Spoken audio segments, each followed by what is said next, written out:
What's going on, guys? I'm Jeff, the Yoshi Fanatic. Welcome to part 7 of Super Princess Peach. Guys, I am very excited to play some more Super Princess Peach. We're going through the post-game now.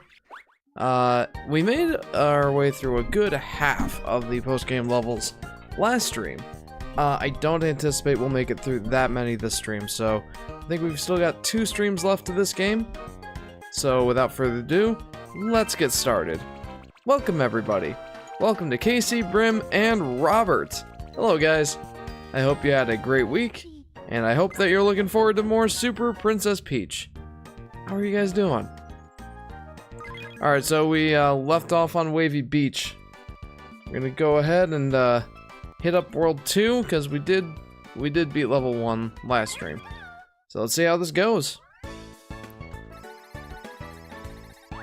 And of course I always must, it's mandatory, to mention how delightful the music is. I need to meet that quota. Just as your friendly PSA and friendly reminder, this game is still amazingly pleasant. Casey Brim says the new Peach game might be a backdrop or something for Peach, or maybe it's a play like Mario 3. But they probably won't take that route. I mean, the game is set on a stage. Yeah, I do look forward to seeing what exactly they have in mind for that game. You know, because it wasn't exactly clear based on, you know, what they showed. Still, it's very exciting, if you ask me. I mean, we're getting a Princess Peach game for the first time since 2005. By the time that game releases, it'll have been just as long as it'll have been 19 years, which is just as long as we went between Metroid Fusion and Metroid Dread. It's a funny comparison to make, but it's an accurate one. You can't deny that. 19 years. It's a very solid amount of time. And I don't know that it'll have been worth the wait. I mean, I'm not sure that there is anybody who is like waiting on bated breath for you know, for a new Princess Peach game. But I know that we're gonna appreciate it, you know? Like, it's very, very rare that Peach gets her own game. And I'm looking forward to seeing what it's like. And I know Sky's gonna really enjoy it, no matter what the genre. Sky just really likes Peach. And I don't play a lot of games, but I don't mind some good, you know, variety. I do look forward to seeing what it has to offer. Ethan says, hello there. Hello there, Ethan. Welcome to the stream. Welcome to the 7th part of Super Princess Peach. How are you doing? If we're not careful, well, I know we're gonna end up playing this game for at least 8 parts, which places it not quite as long as Yoshi's Island DS and Ghost of Tsushima, but not too far off either. That's kind of crazy to think of. Like, I played Ghost of Tsushima for 10 episodes. I'll have played Super Princess Peach for 8. What percentage are you? Asks KC. I don't think that they give you a percentage, so it's hard to say. If I had to estimate, I'd say probably about 80%. Yeah, I'd say about 80%. Maybe a little more. Goodness, dude, can you move us, pleases? Meow. Weirdly off to the side chain chomps. They're just like, I've been doing good, but I got the new SpongeBob game, but I haven't played it yet, says Robert. I forgot there was a new SpongeBob game. The last one that I was aware of was the, wasn't it called Battle for Bikini Bottom Rehydrated or something? Oh! Well, that chain chomp immediately made me not joyful and giddy. Yo, it's Scroop Troop, aka Graggle Simpson! What's going on, Graggle Simpson? Welcome to the stream. Welcome to part 7 of Super Princess Peach, where we are continuing our trek through the post-game. How are you doing? How was your week? But yeah, these levels are definitely gonna take longer than the last ones. I'm back, says Luke. Hey, welcome back, Luke. Welcome back to Super Princess Peach. Welcome back to the Yoshi Fanatic live streams of Super Princess Peach, part 7. Oh my goodness, 7 parts of Super Princess Peach. That's kind of crazy. How are you doing? KC says, I've been saving up for the new SpongeBob, but then I realized I didn't have Mario Party Superstars, so I'm saving again. I've had that sort of dilemma on a few different things, though not typically video game related. Like, I've been saving up for a new graphics card, because, it's not like mine isn't doing its job, but, boy, I would love to have the AV1 encoding of the current gen graphics cards, and, you know, I wouldn't mind having a little bit of a performance uplift. I'm on a 1063 gig right now, if that means anything to you. It's, let's just say it's a 7-year-old, NVIDIA graphics card. And NVIDIA does good graphics cards, for the most part, but this was one of their weaker ones that generation, and, well, it's 7 years old, so it's showing its age. But Ghost could probably have 100 parts if you wanted to 100% complete it, says Ethan. Yeah, that's the thing. That game has a lot of content, as many modern games do. I can't blame it. Like, if you're not getting at least 40 or 50 hours out of an open world game like that, it's like, why did I spend $60 on this? I don't know. It's just there's a different range of expectations for games like that, and you definitely feel it in games like Ghost of Tsushima or you know, Horizon Forbidden West. Or Zelda Tears of the Kingdom, which I just finished. Yeah, it's like, you get to expect that there's going to be that much more content. It's not a bad expectation. That's kind of inherent of open world games. Blah, says Craggle. I'm sorry to hear that you did not have a fantastic week. Robert says, also, I completed Celeste. That's awesome. Did you beat Did you beat chapters 8 and 9? Those are gonna be nuts if you haven't yet. KC Brim says, Yoshi's Woolly World is probably my favorite Yoshi game. 10 out of 10. Craggle says, no, I just like saying bleh. Okay, fair. Yeah, Casey, I can't say that I blame you. That's a pretty popular opinion to have, is Yoshi's Woolly World being the best. I don't exactly concur, but I do love it. It's a close second for me. My week was good, says Graggle. Good to hear. Trevor Davis, the awesomeness, says, hi there. I've enjoyed watching some of your Yoshi game videos before. Didn't know you live streamed, but I just subscribed to you. Well, thank you, Trevor. I appreciate it. Thank you for checking out my videos, and thank you for coming and chatting in the live streams. How are you doing? It's a pleasure to meet you. Welcome to part 7 of Super Princess Peach.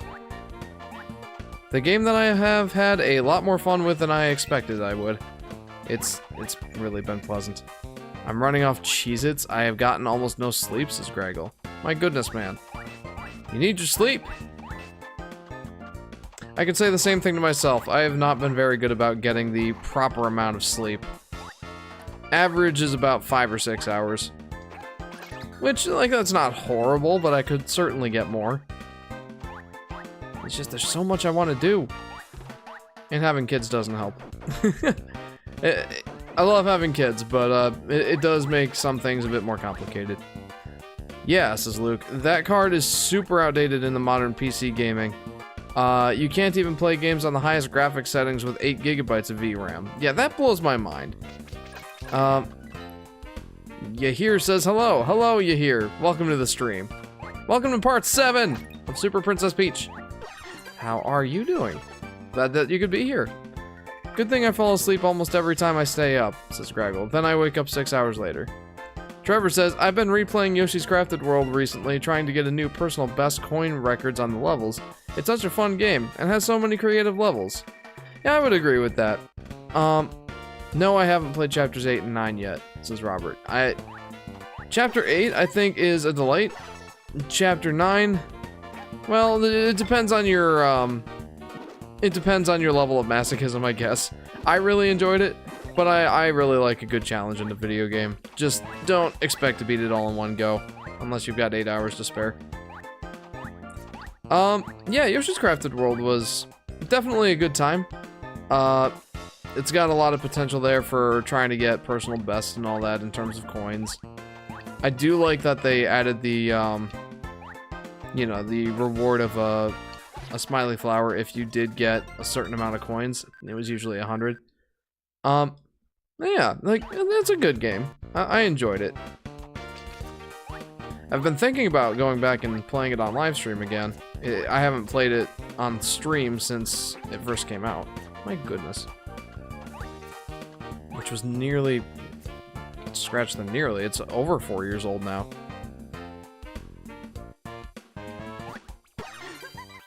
No! Don't keep me down! Please, no! My stinkies. I want some advice. Should I get Mario Party Superstars or Super Mario Party? I want Super Mario Party for more characters and content, but I want Superstars for the classic Mario Party gameplay, says Casey Brim. The prevailing consensus is that Mario Party Superstars is better. And I think I would agree with that.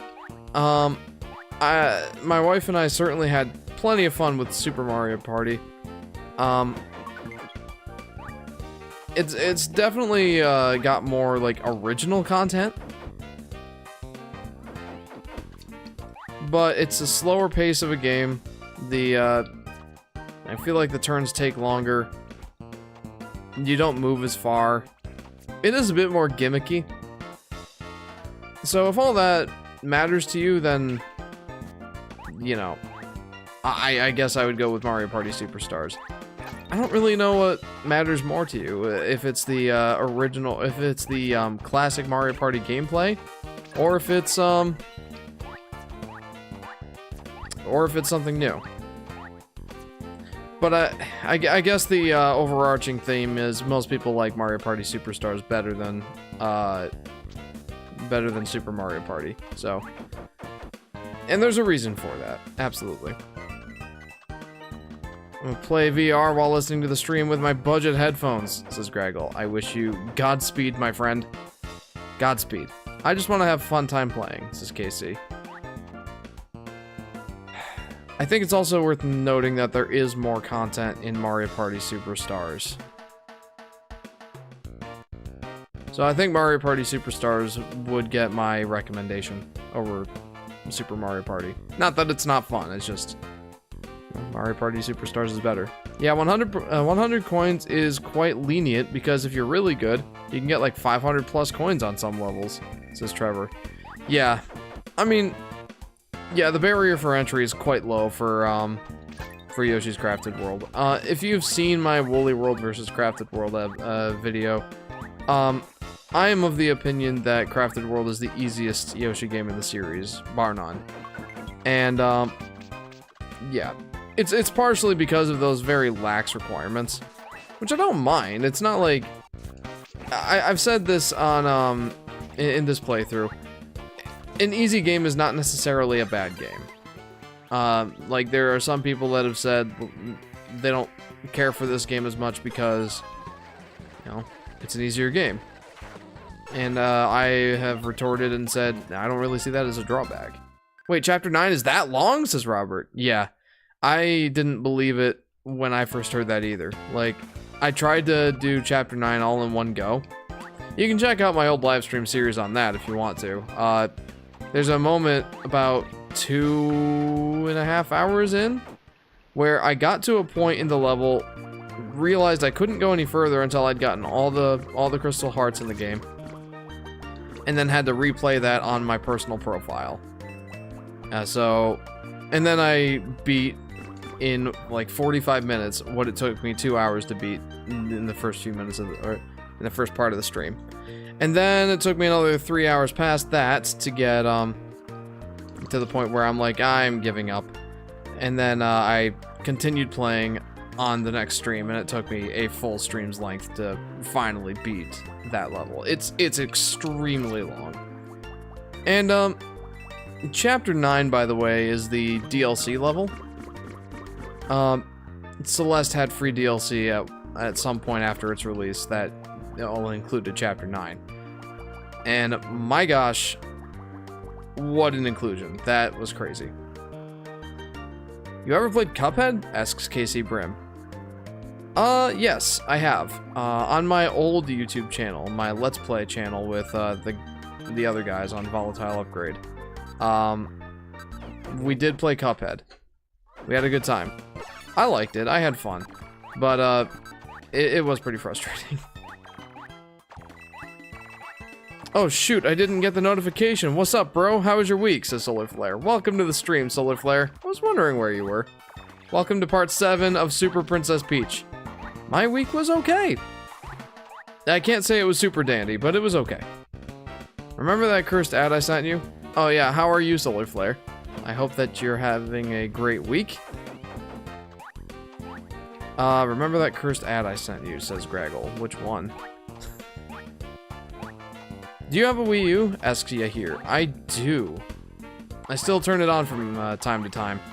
How'd the ad go? Says Graggle. Didn't you send me that one with the guy that exploded after eating too much and it's like, hey, go play Yoshi's Island? And I'm like, that's an interesting endorsement.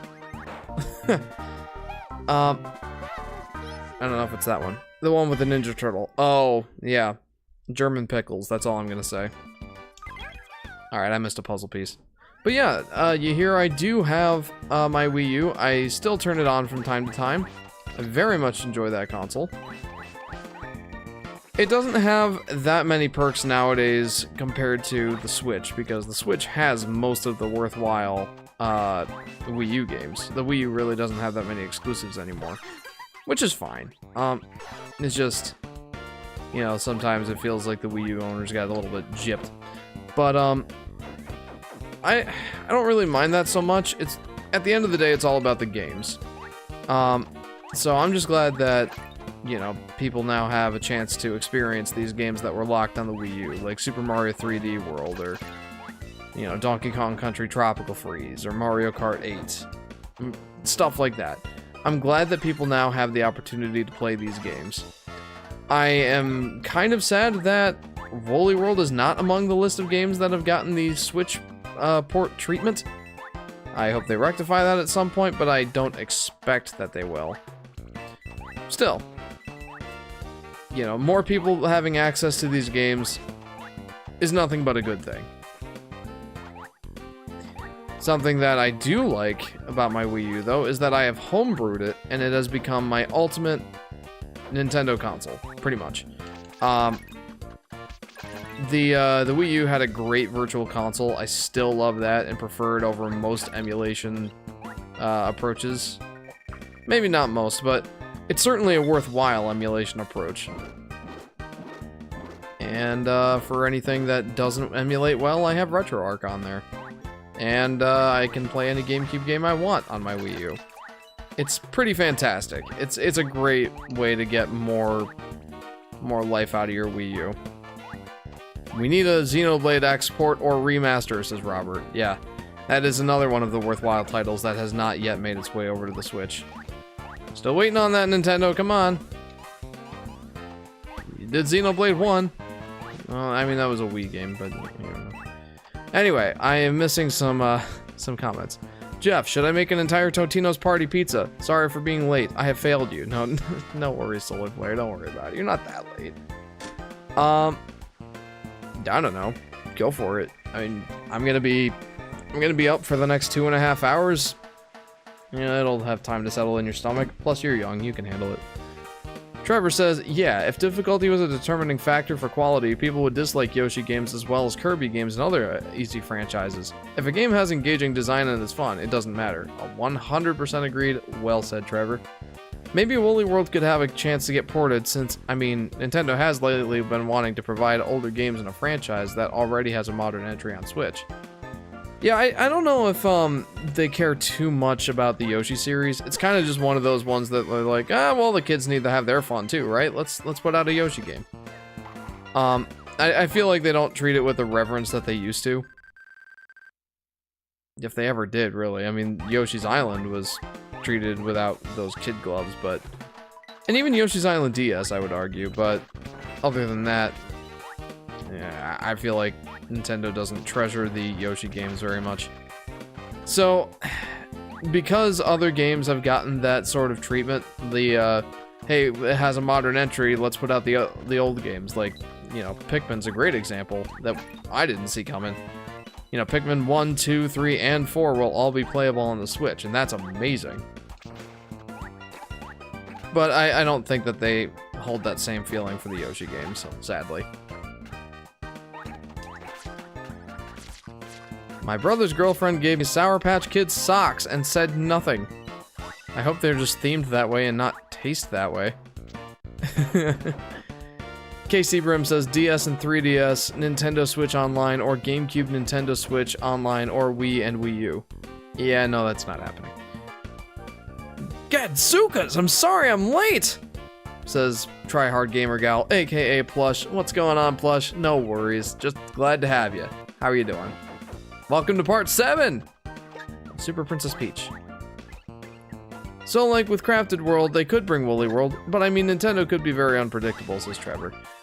What I've often said is I would like to see, and if you've seen my, you know, which version of Yoshi's Woolly World should you play video, I expressed interest in having a Nintendo Switch version of Poochie and Yoshi's Woolly World as opposed to the 3DS version that we got. Mostly just because it feels like the game squished on the 3DS, and it feels like it would have done better on the Switch. Like, that game only sold a couple 100,000 copies, which I know that's a large number, but in the grand scheme of things, it's not really. I mean, especially considering the vast difference in install base of the 3DS versus the Wii U. The Wii U version of Yoshi's Woolly World, I think, sold over 1 million units, and Poochie and Yoshi's Woolly World sold like 200,000 or 300,000.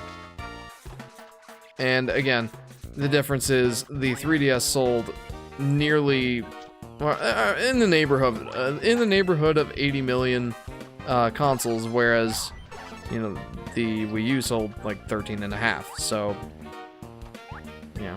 It also doesn't help that that game was a late release in the life of the 3DS. People had lost interest. There's a lot of reasons I wish that Poochie and Yoshi's Woolly World was on the Switch instead. But still. We'll hold out hope. The Switch generation isn't over yet. I'm gonna have the worst day ever tomorrow. Wake up, flight, layover in Philly, flight, Spain, 6-hour wait, flight, Spain. Bring your Switch, dude. Bring your Switch. That's all I have to say to you. Jeff, I completely rebuilt my Discord server and I gave you admin. It's a solar flare. Thank you. I doubt I will be using it much, but I appreciate it. Thank you. Hawk has depression? What? Why does Hawk have depression? Has he not been drinking his coffee enough? Robert says, speaking of Pikmin, I downloaded the Pikmin 4 demo. Very nice. I've been watching Arlo stream stream a little bit of the Pikmin games. Well, he's been streaming quite a bit of the Pikmin games. I should say that I've watched his streams a little bit.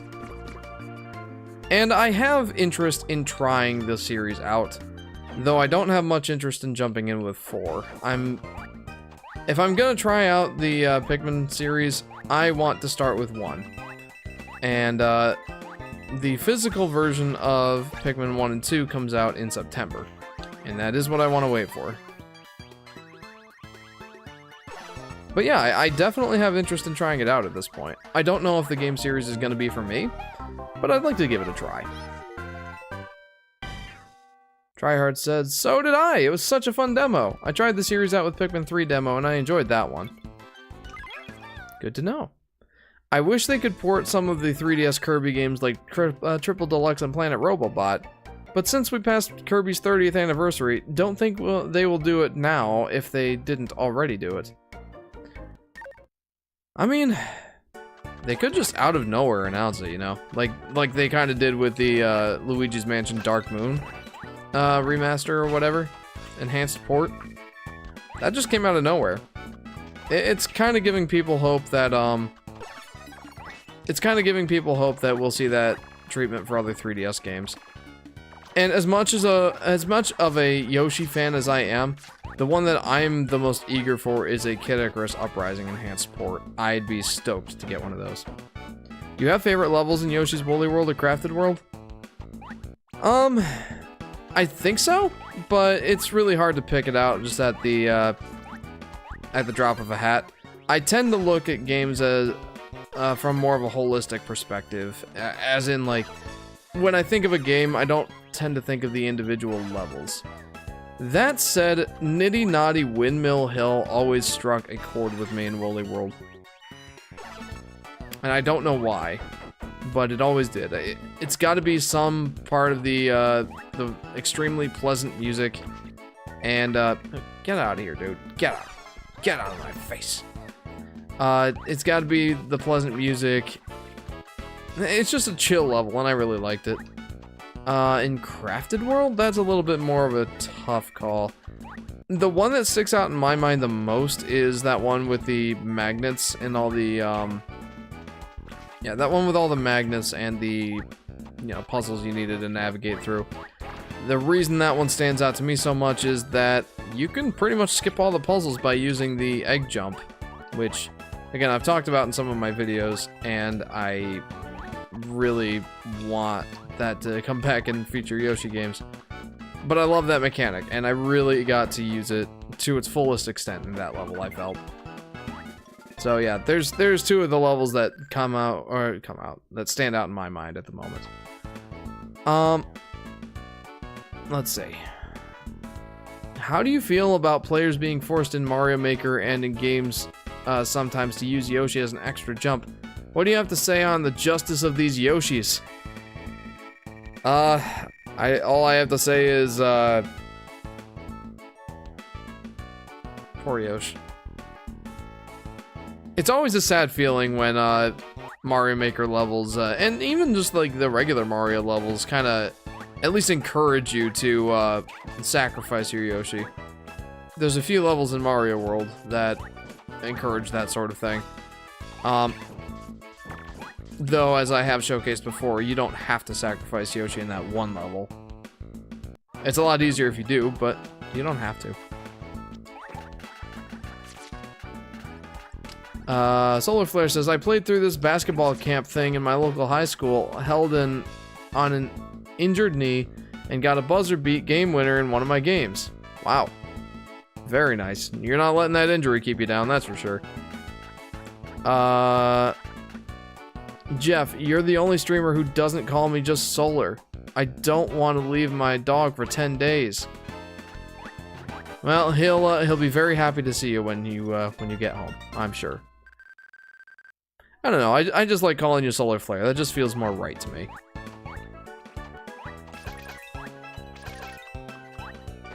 Because Solar is more of an adjective. I don't want to call you an adjective. Tryhard Gamer Gal says, people who make courses when you're forced to use Yoshi as a boost are the scum of the earth. Word up, Plush, word up. Robert says, I also got Sonic Origins Plus, the physical version of the game. Very nice. I don't really know much about the Sonic Origins, collection, other than people tended to, like, give it negative attention, I suppose, when it first came out. Citing something like it was lazy. I don't remember. But, having it on physical, that's always a positive in my mind. I love getting the physical versions of games. Like, I'm literally waiting for Pikmin 2, or Pikmin 1 and 2 until the physical version comes out. I waited for the physical version of Metroid Prime Remastered, even though it was available 2 weeks before that. I don't know, like, I've discussed this before. I definitely am one of those who prefers physical media over digital all the way. Because, well, for various reasons. Just, game preservation, and, like, we're starting to get to the point where more of us are worried about game preservation after, like, say, the Wii U Virtual Console and 3DS Virtual Console shut down, and you can't download those games anymore. Well, I mean, you can, just not by official means. And that's all I'm gonna say about that. But, having the physical game in my hands, first off, I'm old. That's the way that I'm used to doing it. But second off, when the games shops or the digital storefronts do inevitably go down, for they will. It's not a matter of if, it's a matter of when. When those shops go down, if you do not have that game saved backed up somewhere, like on your drive or somewhere like that, and you haven't downloaded it, well, it's just gone at that point. that's what I worry about the most with, you know, digital and streaming and all that, is just the temporality of it all. And it's not like physical games last forever, but if you take good care of them, they will last you for a while. So, I don't know. I just get a good feeling about having the physical version on my shelf. It's also nice to look at. Like, I sometimes take out my, my stack of Switch games, and I'm just like, look at all the Switch games I have. And then I have like a few on my Switch digitally. But, it's just a Jeff thing, I guess. And, you know, people my age and older tend to have a similar mindset, I think. Not all the time. Trevor says, for my comment on Kirby ports, yeah, they could just drop them out of the blue, but I wouldn't doubt it. If Kirby's Return Dreamland Deluxe wasn't a thing, that was less than a year after Forgotten Land. True.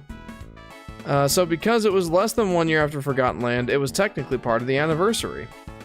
Yeah, Kirby got a good anniversary. My goodness. I forced my bro to buy a hand-me-down copy of Advance Wars Dual Strike, says Plush. I have an image that is so hilarious out of context, but also spoils one of the saddest moments of Advance Wars Days of Ruin, so, Peaches, Peaches, Peaches, Peaches, Peaches. KC Brim says, I just love all of Peach's animations in this game. Oh yeah, this game is super pleasant. Also, Plush, I still have not gotten tired of the Peaches song. My son's been watching the Super Mario Brothers movie pretty much daily at this point. And it's usually when I'm at work, but I love that whenever the heck I want, I can just start singing Peaches. And then JJ will start singing along. It's adorable. I love it. Kirby's Dream Buffet was such a pleasant surprise for the anniversary, and it's so underrated, says Trevor. I've heard good and bad things about it. It looks like fun, but it doesn't sound like it's got a ton of content. Plus, I'm not huge on playing multiplayer games just in general. I don't really have the time or the patience. Sometimes I'll, you know, enjoy a multiplayer game, like I enjoy the random matches of Tetris 99 or Mario Kart 8 Deluxe, but for the most part, I don't invest a lot of time in multiplayer. Still, like I said, it looks fun enough. I don't know how I would enjoy playing it. It's not really in my purview, but I don't know. It wasn't offensive or anything. Anyway, do you want to be spoiled of one of the biggest moments of DOR? Which is very much story-focused of a game. I mean, I don't mind, but you might want to ask the other people in the stream before you go ahead and spoil it. I likely won't be playing Advanced Wars. Maybe someday I will, but you know, not right now.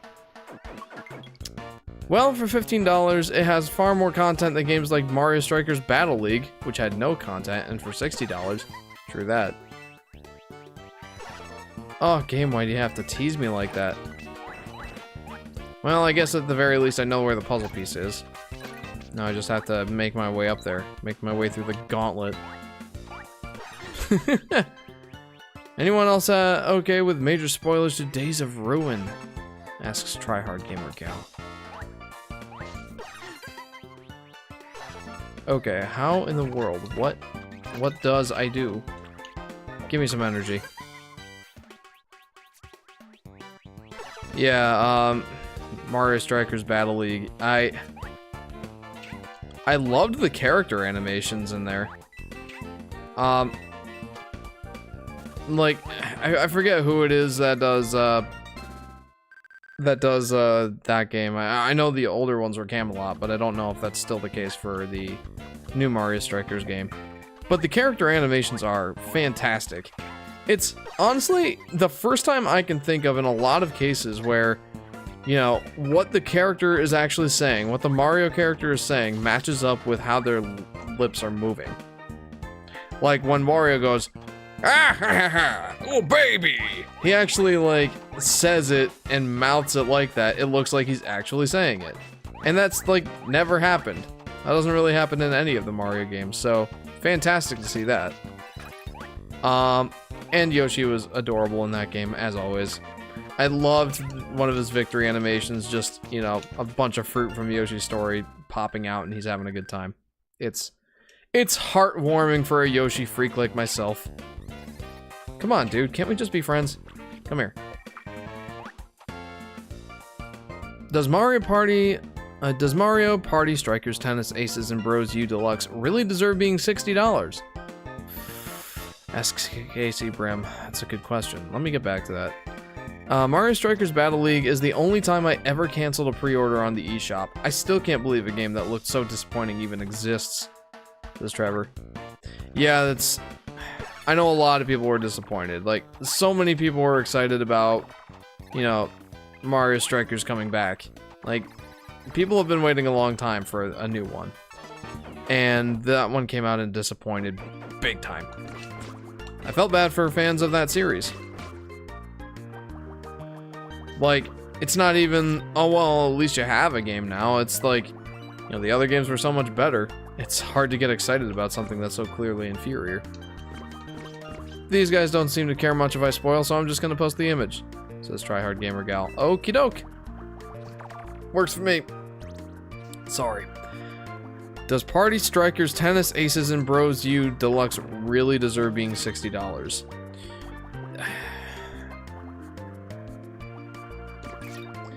I'm gonna say, in most cases, no. But I will ask, what do you really expect? It's got Mario stapled to it. It's gonna sell. Regardless of the fact that it's $60, Nintendo just knows that those games will sell. So why wouldn't you charge $60 if it's not gonna impact sales if you sell for $40 or something? I don't know.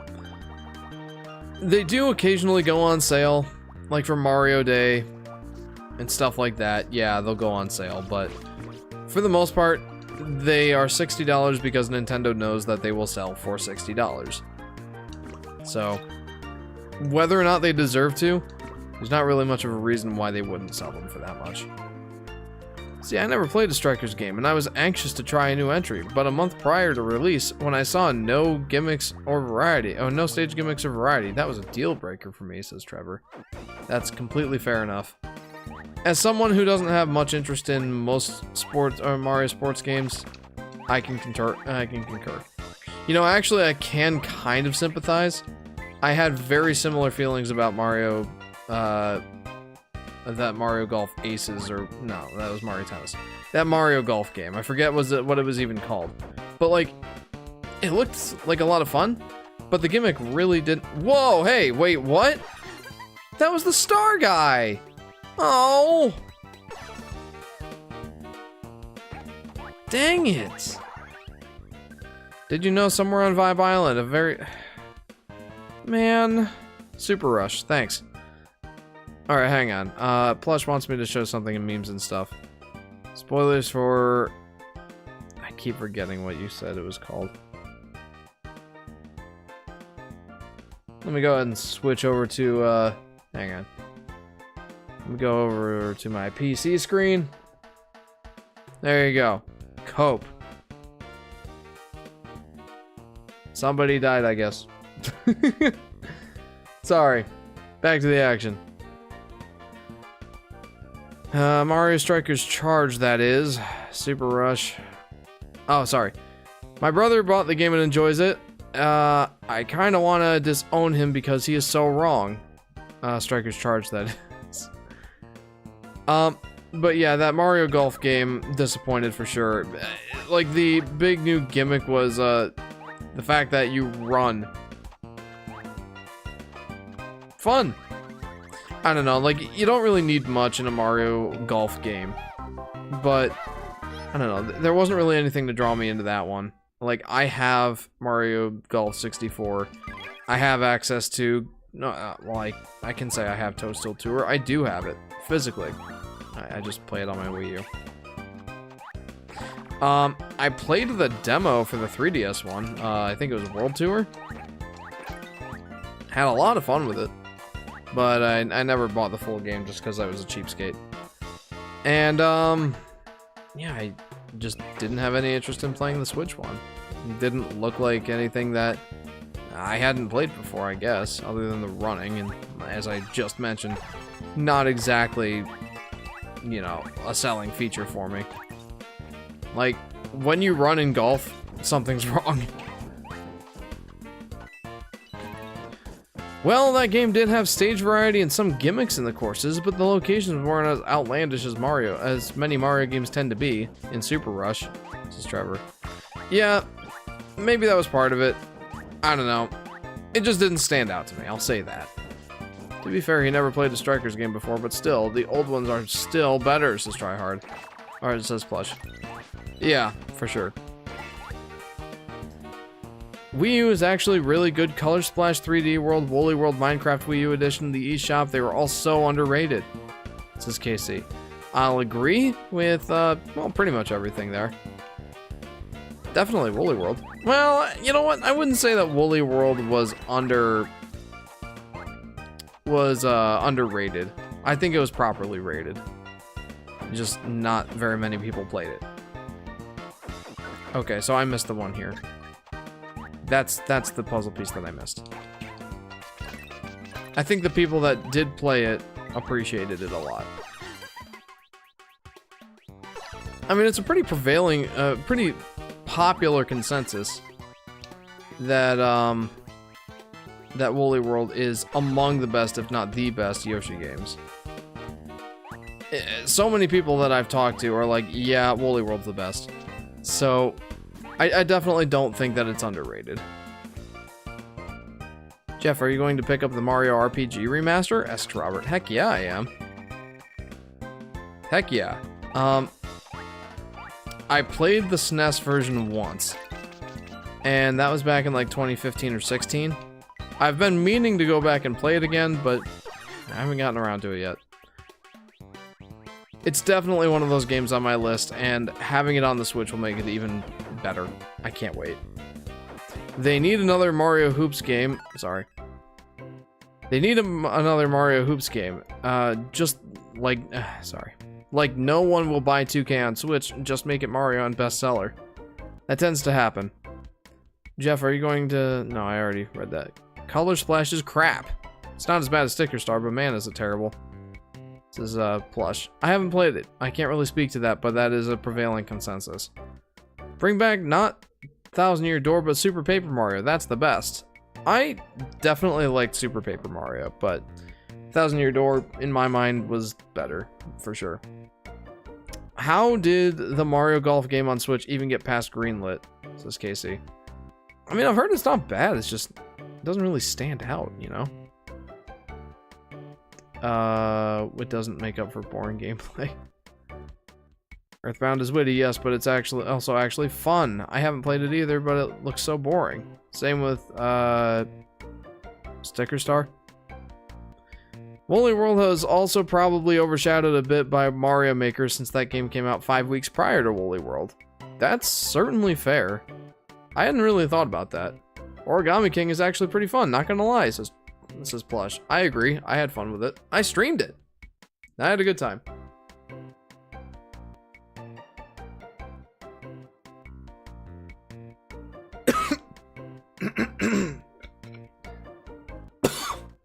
Sorry.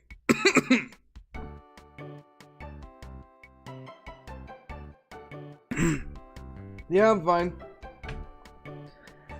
Had a little bit of water go down the wrong tube. Sorry. Color Splash was good, just sucks compared to the other Paper Mario games. Says KC. Before Super Paper Mario or 1000 Year Door gets remakes, how about the original? That's my vote. You know what? I would agree. The only problem with 1000 Year Door is that it's not easily accessible in current day. It's only on the GameCube. And I don't think there's ever been a port or a remaster or any of that. Stuck on the GameCube. Sorry, guys. Stay hydrated, though. Paper Mario All-Stars? That'd be sick. Jacob says, hey guys! Hey Jacob, welcome to the stream, dude. Welcome to part 7 of Super Princess Peach. How are you? Yeah, Mario Maker came out 9/11/2015. Oof. Well, while Woolly World was out 10/16, so yeah, pretty small release window between the two. I mean, I feel like that was still large enough so that, you know, I mean, the Mario Maker craze was probably still very much in at that point, but I think that they gave Woolly World enough breathing room to the point where it wouldn't really, you know, overshadow it that much. About 1 million copies, I think, of that game were sold, and that's pretty much what I would expect, if not exceeding my expectations for a Yoshi game on the Wii U, or on the Wii U no less, you know? Like, the best-selling Yoshi game is Yoshi's Island on the SNES, and it's not really that close. I think it goes Yoshi's Island on the SNES, then Yoshi's Island DS, and then the GBA the GBA port of Yoshi's Island. So other than that, and Yoshi's Island SNES only sold like 4 million copies. It's not like it was a bestseller of all time or anything. The rest of the games in the Yoshi series, definitely a downward trend from there. Yoshi's Woolly World is pretty middling as far as like the sales numbers are concerned. And again, that's actually pretty good considering it was on the Wii U. So I don't know. I'm not super convinced that it was overshadowed by Mario Maker, but certainly a good theory. And I learned something today, so thank you for that. But not your lungs hydrated, says Ethan. No, please do not try to hydrate your lungs. That's not necessary. They're just fine without water. I tried replaying Super Sticker Star, and I guess I was delusional because it was boring as donkey. Yeah. We just need a collection of, like, New Super Mario Bros. Collection or Paper Mario All-Stars, says KC. I mean, if you played one New Super Mario Bros. Game, you've pretty much played them all. That's kind of an exaggeration. Just play Mario Bros. Wii. It's, like, the best one. I mean, New Super Luigi was pretty fantastic, so I don't know. If you played one, you're not really missing out on a whole bunch else if you're not gonna play them. So my vote would be Paper Mario for sure. Although Woolly World was released June 26th in Europe versus the October 16th American release, so us Americans had to wait a bit longer. Wow. That's interesting. I never really understood the whole concept of the staggered release, especially back in the day. Like, I don't know. It kind of just never made sense to me. I think if Woolly World was released before Mario Maker, but with the same 5-week window, I think would have been a bit different. That's an interesting theory. I'm not really sure how much of a difference that would have made, to be honest. But maybe it would have. Oh no! Oh! I saw the star enemy again. I want to figure out what's going on. What do I do with that guy? Is he still here? He is. Help me out. What do I do? Did you know, somewhere on Vibe Island, a very odd enemy awaits you. It's shaped like a star. It's been spotted all over, from Who's Wood to Wavy Beach to Gleam Glacier. Or so I've heard. You have to attack it over and over to defeat it, so be prepared when you find it. Do I sneak up on it?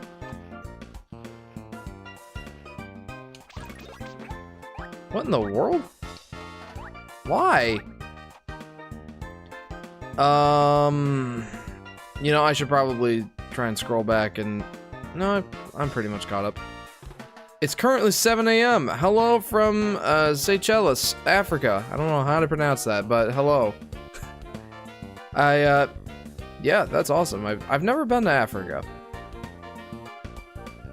How are you liking your time there, Jacob? Even they wanted to keep milking new soup, they couldn't because of Mario Maker 2, says Casey. I don't think you got my comment, says Plush. Okay, sorry. Fun fact, Advance Wars released in America on the 10th of September 2001 with a tagline, "This means war." Wow, talk about timing. Wow. Plush, that's incredible trivia, thank you. It's pronounced Seychelles. Okay, thank you, Trevor. I think if Woolly World was released, I got that one. There was so much hype for Mario Maker from people. I mean, it was completely new from the, for the time. Yeah, I remember the hype train for Mario Maker.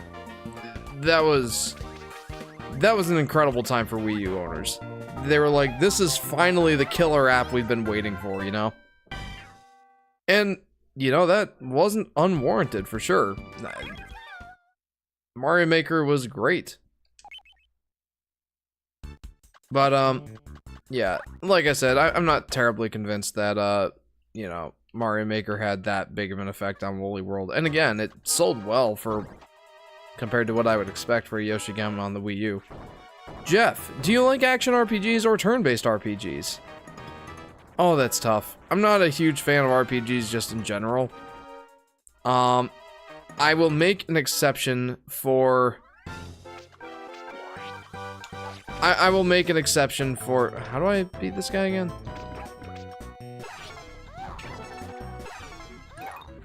Okay.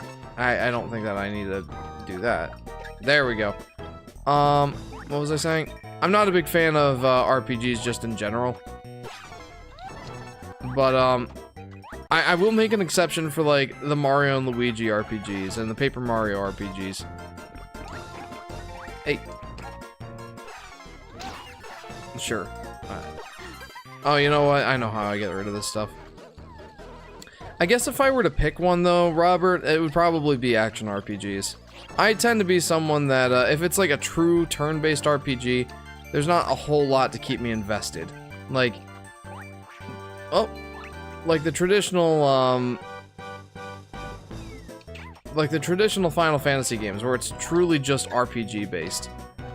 Like you just select a button and like that thing happens. And then like the enemy attacks you, and depending on how you've prepared, you know, that's how well your character's gonna do. Like, you're pretty much just stuck there taking damage. And, like, you can boost your defense and stuff, but not much other than that. Not a big fan of that format. Like, it's gotta have a little bit more than that for me. Like, even something like Legend of Dragoon, where you've got the, button prompts for the... Jeepers, I'm getting bodied by this guy! Stop it! But even like something like Legend of Dragoon, where it had something other than just selecting the option for what was gonna happen. Like, I certainly appreciate that methodology over just like the straight up turn-based combat. The Mario and Luigi RPGs, like, you know, you got to jump, you got to use items, and all that had like its associated button prompts and all that. You know, it had more going on than just selecting an option to do in the menu for your attacks and defenses. I'm pretty much like repeating myself at this point. You get the idea. So action RPGs. If I had to choose one, it would be action RPGs. Owies. Uh-oh. I'm not gonna die. Am I? I don't want to die. No, we're not gonna die tonight! Oh boy. Hate to burst your bubble there, dude. Actually, I know I don't. That's the one way that I harm you here. Or, I suppose, keep you from healing.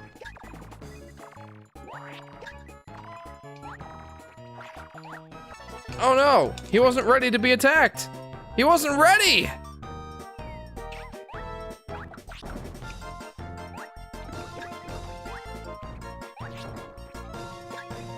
Okay. Come on. Let me hit you. Yeah, that's all. That works every time. Let me hit you. Seashells. See, not say. Are you from Alabama? Let's try hard. I don't know, man. Casey Brim says, New Super Mario Bros. DS is great. Wii is great. New Super Mario Bros. 2 was the literal reskin of Wii. If you want to get this, play New Soup Wii.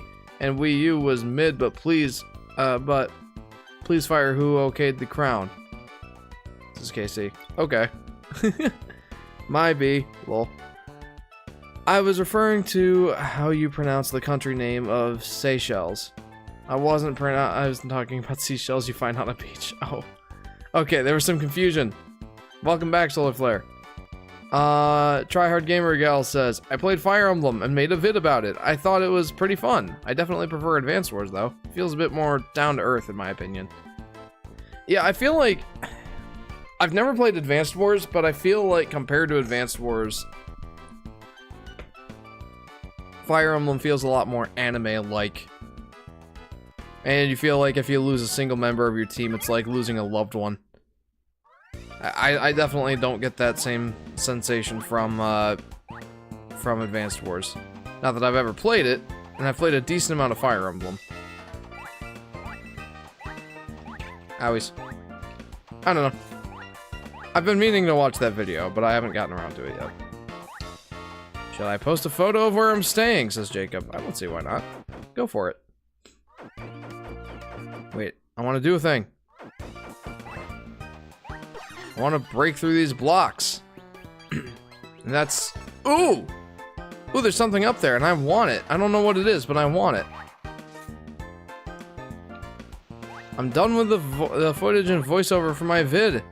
It's a Solar Flare. That's awesome. I've been working on the script a little bit for mine. I've still got a ways to go, though. Just for anyone who's not aware, for anyone who's new to the channel or just hasn't kept up, I am working on a new video.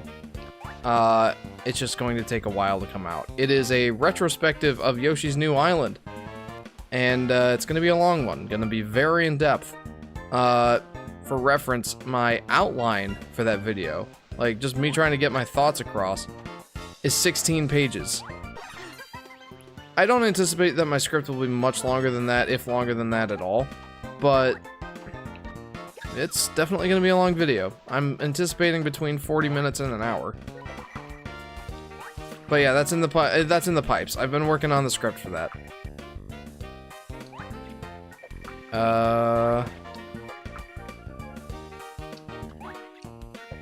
I'm excited for Spain so I can outflex Jacob's to Solar Flare. I don't know if you're going to be able to outflex Jacob. Just have fun and don't worry about flexing. That's what I think. That's what I have to say about that. That's all I got to say about that. I'm starting a new playthrough on my channel. This is Tryhard Gamer Gal. Oh, I love Miitopia. It's such a fun RPG. Is that the one you're doing a playthrough for? It sounds exciting. I am focusing on the wrong things here in this level. Like, I saw a bunch of blocks and I want to break them. It feels like there's going to be a lot of coins. Hey there, Jeff. How's the stream going? Says Brainpick. It's going pretty good, I think. I almost died after drinking my water, but that's okay. I'm still here. Still alive, but I'm barely breathing.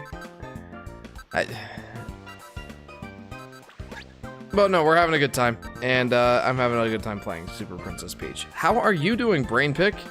Very glad that you tuned in. Welcome to part 7 of Super Princess Peach. Jeff, have you played Astral Chain? I have not. Am I missing out? I don't really know anything about it. Well, I mean, I saw trailers for it and I thought it looked interesting. But I never got around to picking it up.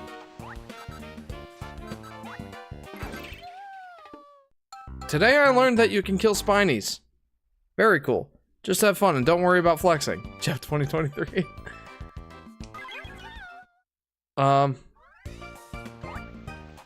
Okay. So let's actually try a little bit harder this time. I just wanted that extra thing. I want to get up there and experience whatever the game has to offer me. I feel like it's just going to be coins, though. Can't complain about free money. Also, I learned that you can kill the Spinies with parry. What a find. Today I learned that. It's an action RPG, says Robert. Yeah, it's that one where you have, like, some sort of partner that's tethered to you. And you can use them to, like, surround the enemy and do all these combo moves and stuff. It looks interesting. Like, for as far as like action RPGs go, it's one I'd certainly be interested in giving a go. Magic Static, call me a fanatic. The Yoshi Fanatic. That's right. Also, for anyone who's new here, yes, I sometimes do break out into song, specifically Skillet, most of the time. And that is one of my better quotes. Magic Static, call me a fanatic. The Yoshi Fanatic. I've inserted myself into a Skillet song. Sad that never made the quote book. It's a solar flare. That's okay. Y'all remember.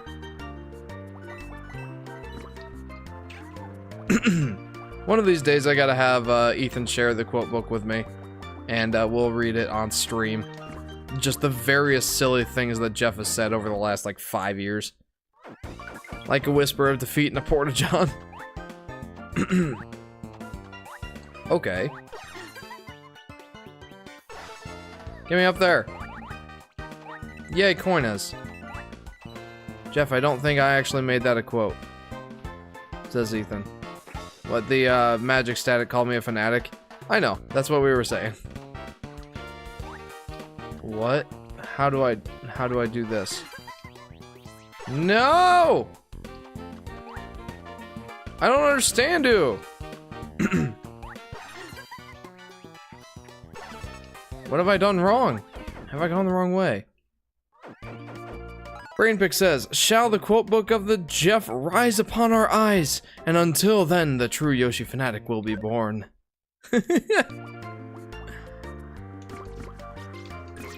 Oh.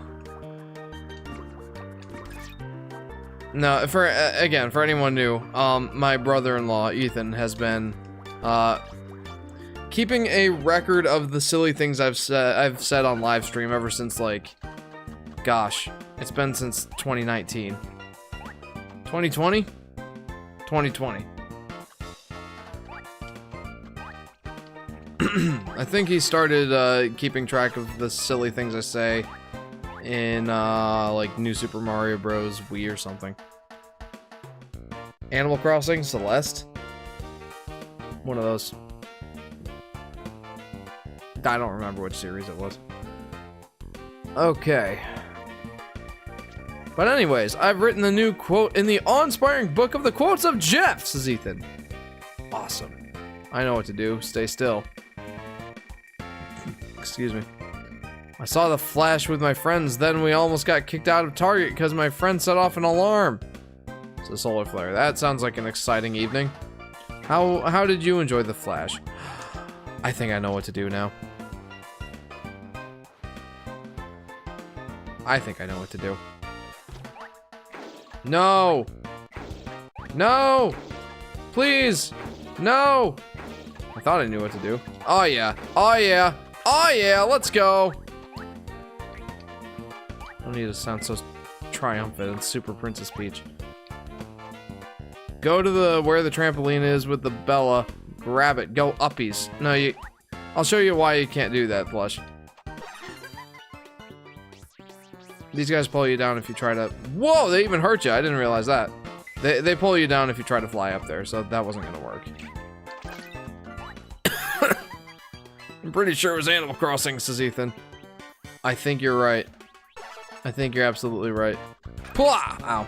Why did I do that? I don't know. Corn. Banana. Says Brainpick. Are you thinking about Cloudy with a Chance of Meatballs? That's the impression I'm getting right now.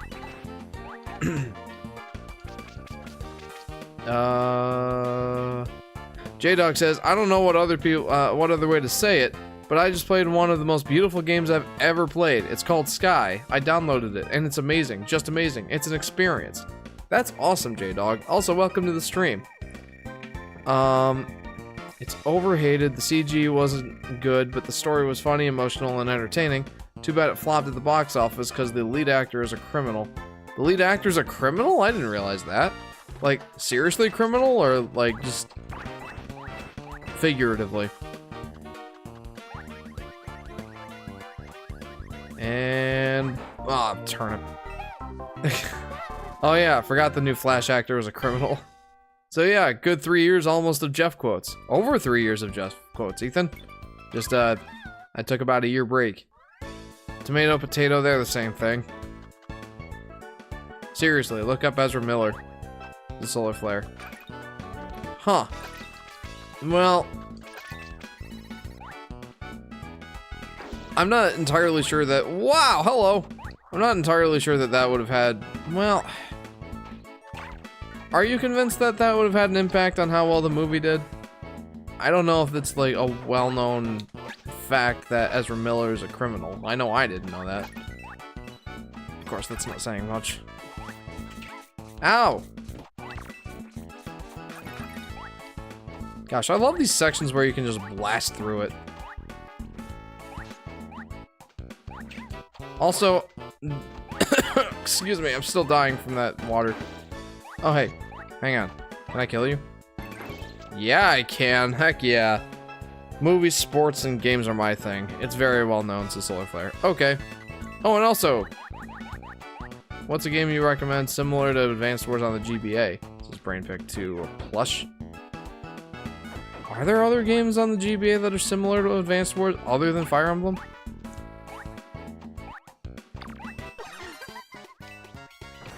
Whoa. Go, Peach, go! Gosh, I have fun on these levels where you get to just, you know, plow your way through. Plah. Woo! Especially the parts that have all the hills and everything. Owies. Nope.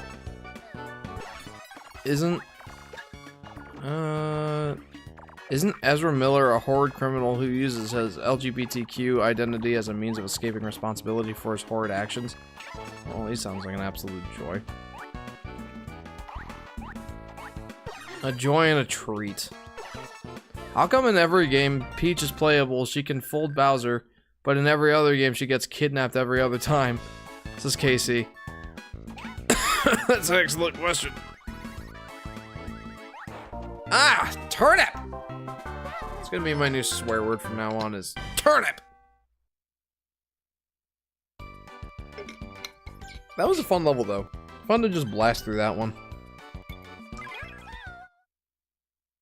A game similar to Advanced Wars on GBA. Yeah, best bet would be Fire Emblem. It's different, but it's fun. So let's try hard. Or plush. Go, Peach, go! Yeah, I watched a video on him. Absolutely disgusting. Let's just try hard. And that's probably one of the things that makes him a hero to Hollywood. Anyway. Hello, says Forneo. Hello, Forneo. Welcome to the stream. Welcome to part 7 of Super Princess Peach. Wow. This Goomba is just wrecking me, dude. Ah! How are you doing, Forneo? Good night and have a good week, Jeff, says Robert. Robert, thank you very much for tuning in. As always, it's a pleasure to chat with you. Hope you had fun. Hope you have a good week. And I hope to see you next time. Whee! Owies.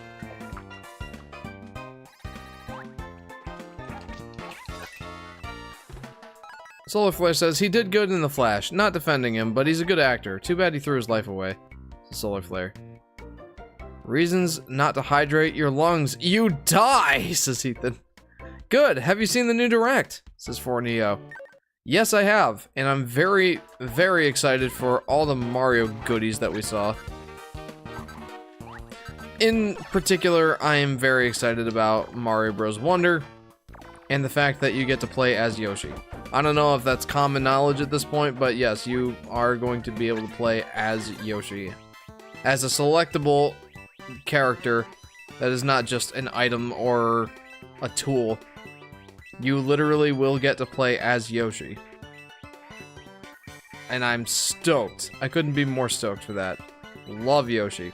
Duh. I'm the Yoshi Fanatic. Of course I love Yoshi. No, please!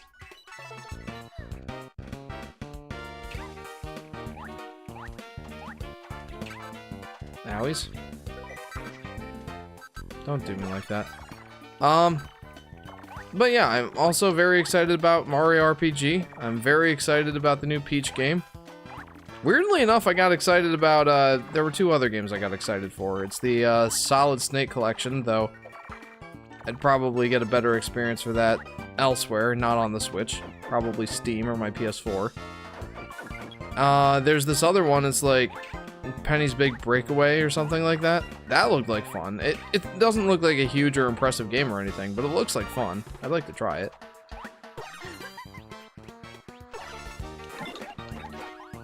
Are there any other announcements that I missed? Are there any that you're excited for? I'm excited for the Metal Gear Collection, says Blues Cat. Welcome to the stream, Blues Cat. I don't know if I caught you earlier, but yes, welcome. I don't know why I got so excited about it. Like I said, I'd probably get a better experience on a different platform, but I don't know. I'm tempted. I'm very tempted. Yes, Jeff, I am very familiar with the accidental hydration of my lungs. I feel your pain, says Ethan. Right? Like, I sometimes have that happen at work where, like, I'm drinking water and all of a sudden I'm, like, dying. And then, like, I'm worried about my coworkers being like, are you okay? Do you need the Heimlich or something? And then I'll be like, I'm okay. And trying not to be like that idiot who, you know, just got some water go down the wrong tube. Hey. Hopefully Yoshi's not an easy mode character. Alright, bye, says Casey Bram. Okay. Thanks for tuning in, Casey.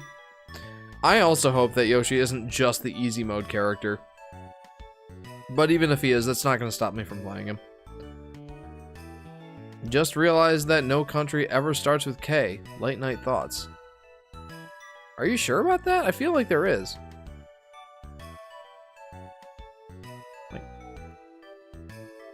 Isn't there like Kazakhstan or something like that? Or is that a city? I feel like that is a city.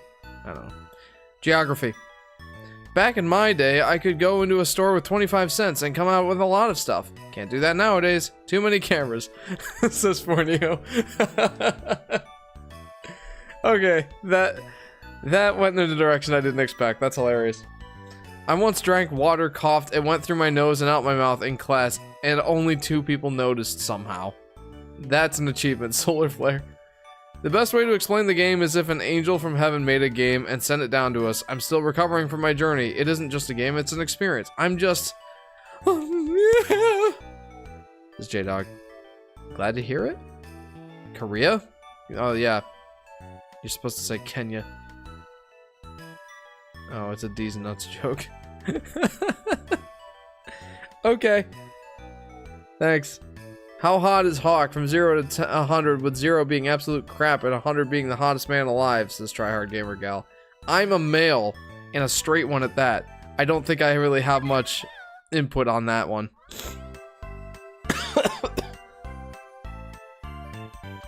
I'd say Hawk is probably an 84, says Brain Pick.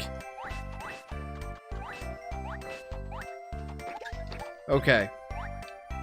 We only got through 1 world in 1 hour. I think I'm convinced that we are absolutely doing another live stream of Super Princess Peach. Just respond to the question, lol. Why? I don't feel like I have a valid input. Oh, just to respond to the question, lol. Okay. Okay, that's fair. You don't have to be a gay to appreciate the hotness of another man, says Plush. I don't know how true that is. I don't feel like I, as a straight man, can get away with being like, bro, dude, you're hot! I'll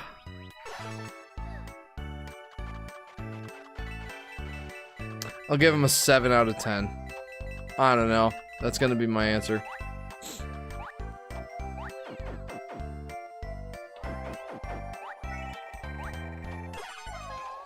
Going back to that geography question for a second. Is Kazakhstan a country or is it a city? Can someone confirm that for me? I have no idea. 70 out of 100. This is one of the funniest Jeff moments to date. With the hotness of another man thing? I guess. Oh. Whee! Ow. No! No, we're not gonna die tonight. Maybe we will. I don't know. It's a possibility. Whoa, hello. Hi. Blah. See ya.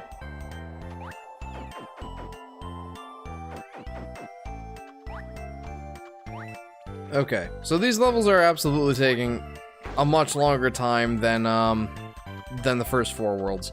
I did all of the first 4 worlds within 3 hours last stream. It was kind of nuts.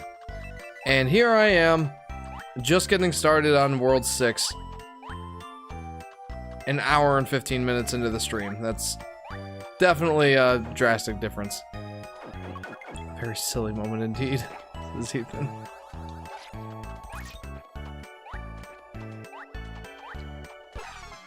In a completely non-sexual way, he's 100 by far. Jake probably says Plush. Oh dear. Yeah. Sure. I don't know, man.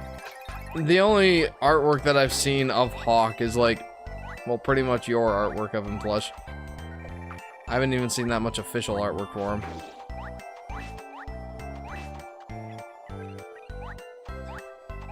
But yeah, these levels are definitely taking me a lot longer than the earlier ones, which is to be expected. Like, being essentially New Game Plus, I got to, like, blast through the other levels. It's kind of crazy. Kind of nuts. And in this game, in these levels, it's like, yeah, I pretty much already had all these moves when I came across these levels, so yeah, I don't have a distinct advantage here. Plus, says I'm attracted to men. Well, I mean, I'd imagine. Statistically, most women are. But, yeah. I mean, probably? Yeah, I don't know. It's 2023. Anything goes. This stream is crazy. I'm throwing over a game. Oh, Someone's asking geography questions, and others are rating Hawk, all while a Technicolor princess is jumping around on my screen. Yeah, this is kind of a crazy stream now that you mention it, J-Dog. Did anybody answer my question about Kazakhstan, by the way? Hey Jeff, I've got a pretty easy question right now.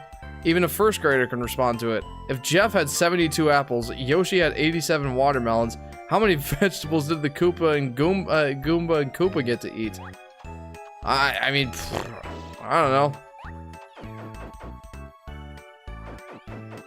I'd imagine that the Goomba wouldn't want to eat. Well, I was gonna joke about the Goomba not wanting to eat mushrooms, but mushrooms are fungus, they're not vegetables.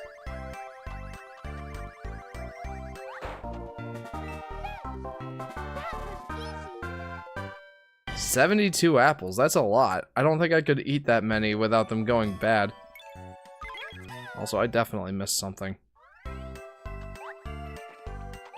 I'm finding now that, I'm actually struggling to find everything the first time around here. Get in there. Get in there! I was already in here. Don't worry about it. If someone posts a song about, on SoundCloud, one time, they ain't a rapper. If someone has one drink, they're not an alcoholic. But if I kiss a dude one time, I'm gay, says Solar Flare. I feel like I've heard that quote somewhere before. Owies. Did anyone see my original lizard characters I made? That's J-Dog. I did. I was making shredded chicken tacos at the time, so I didn't really have any... Well, no. When I read it, I was making the chicken tacos. So I didn't really have much input. I apologize. But cool. I'm glad you guys are making good use of that, that community artwork channel. Whee! Hooray! I got the puzzle piece. But yeah, I'm having a much harder time now finding everything in one go. Question for everyone here on the stream. From a scale of 0 to 100, rate the Skylander series, even if you haven't played it. 20 out of 100.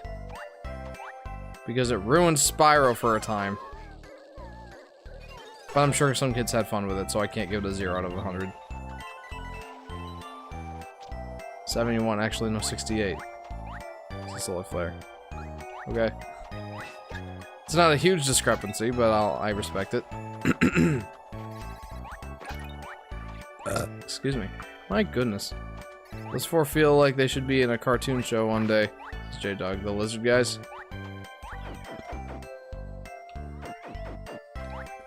Let's see if I 100% completed the level now.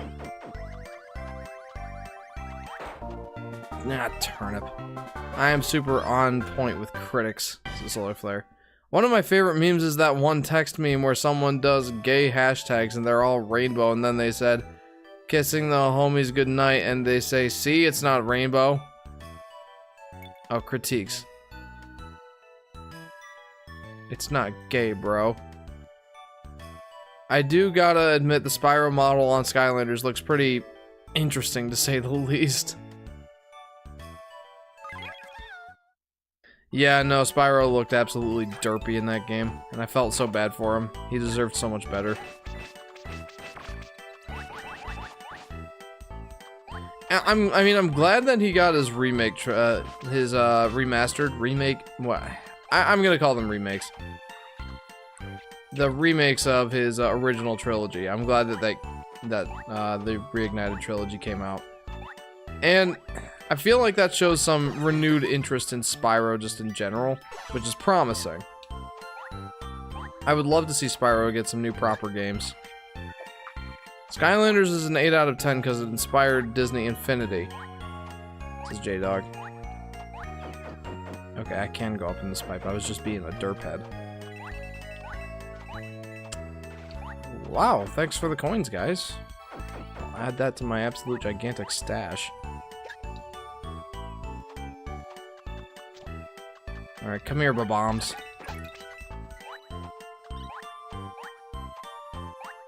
Okay, so I've started saying this a couple times already, but I've gotten sidetracked.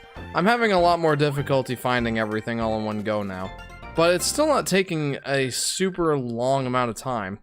These levels are pretty short, which in a way I appreciate, but in some instances it does feel a bit too short. Especially with all the quality of life things that this game has to offer. By that I mean, if you missed one puzzle piece, then come back in the level, you don't have to find everything again. Something that, you know, up until recently I would have said that the Yoshi games could have definitely taken note from. I always appreciate that.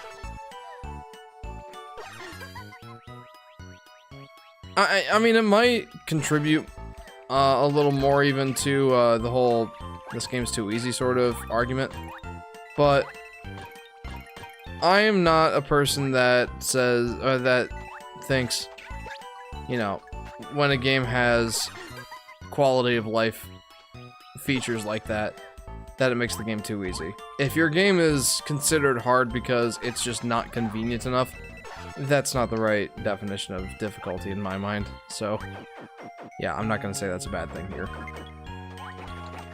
Or in the recent Yoshi games. I think it's nothing but a good thing. Anyone here picking up Pikmin 4? Eventually, probably. Immediately, no. Pikmin 1 and 2 are coming out on physical cartridge September 22nd, I want to say, which is when I intend to pick them up.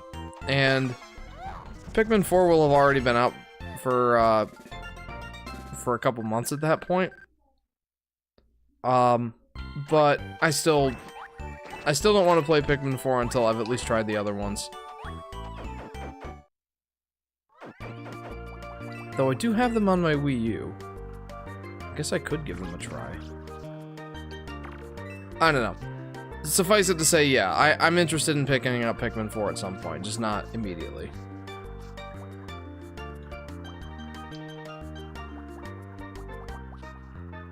Did you know it's frowned upon in Korea to throw endangered rhinos into wood chippers?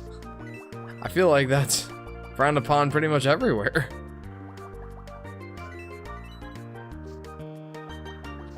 Jeff, does free speech mean I can verbally abuse homeless people? There are certainly limits to freedom of speech. And I feel like verbally abusing homeless people could be considered a form of assault. So probably not. I don't really know what the legal case for that would be. Other than, like, go get a house or a job or something. I don't know. Pikmin 1 and 2 are already on digital, but I don't really want to buy them in that state. I prefer physical, says BrainPick. Amen to that. I am 100% in agreement. Again, like, I don't want to restate my whole thing because I already said it. But, there's a lot of reasons I prefer physical. And, you know, as far as, like, full retail releases, I essentially never buy them digital. I think there's one full-on, like, retail game that I bought digital back in the day, and I regret it. It was the HD remaster of Zelda Wind Waker. And the reason that I got it digitally is because it was on sale for like 20 bucks on one Black Friday. I'm like, sure, why not? And now I regret having gotten it on digital.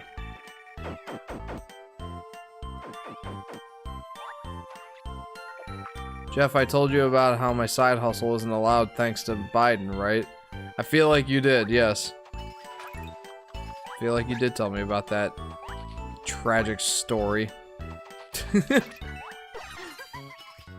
Reason 1, you can sell them later on, when you finish or sometime later, says BrainPick. I don't like selling my games personally. I just like having them. Like, if I ever want to go back and play them, there's not any sort of obstacle in the way of me doing that if I have it on physical. Aside from maybe if, like, my son has stuffed my GameCube games in my PS4, then that might be a problem. Fun fact, that actually happened. That was not a fun Sunday. I was very upset. I had to run to Home Depot and pick up a set of iFixit screwdriver, or screw bits. Screwdriver bits? Because I just happened not to have the one bit that I needed to take apart the PS4. I mean, I'm very glad that I have that iFixit kit now. It's been a godsend. But, yeah. I wasn't too thrilled that he stuffed my GameCube games in my PlayStation 4.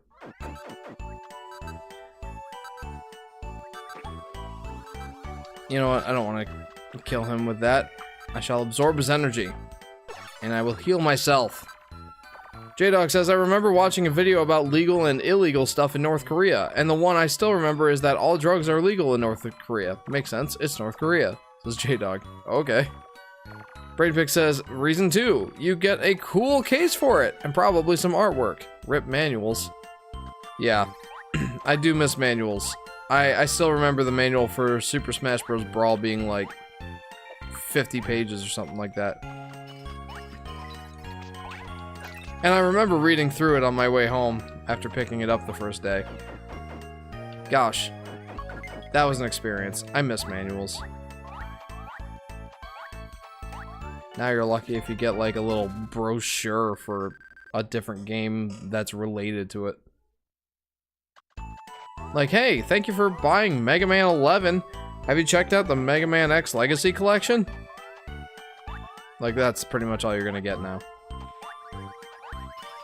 I do miss manuals. They were pure art. Jeff, most disappointing movie for you. Oh, most disappointing movie for me? Probably the Lion King remake. Because Lion King was my first movie ever. I love the Lion King. It's so expressive and colorful and fun and poignant. Well, the new one is kind of one of those things. Gosh, that remake sucked. There's no reason for it whatsoever. Just like most of the remakes Disney's putting out now, there's no reason or merit for them being a thing. So I'm gonna say, yeah, that. The Lion King. The new one. I just found 2 giant water guns, says Tyon. Perfect time for it, being summer. Welcome to the stream, Tyon. Triad Gamer Gal says, I once watched a parody of Mario Kart as an HBO Max show. Alright. Man, it's crazy that they wanted to go hyper-realistic in Brawl, then never again. Yeah, that's extraordinarily funny. I mean, the denim on Mario's overalls was ridiculous. The Lion King is a masterpiece. 2019 remake was pure butt. It's a Solar Flare. I 100% agree. Sky wanted to watch it in movie theaters with me, and I told her, you know, it's gonna suck. It's really gonna suck. She's like, oh, it's probably not gonna be that bad. And we get out of the movie theater. She's like, yeah, that sucked. Snake! Let's try Hard Gamer Girl. It's a snake! It's a snake! Oh, it's a snake! Anybody remember that? Badger, badger, badger, badger, badger, badger, badger, badger. Mushroom, mushroom!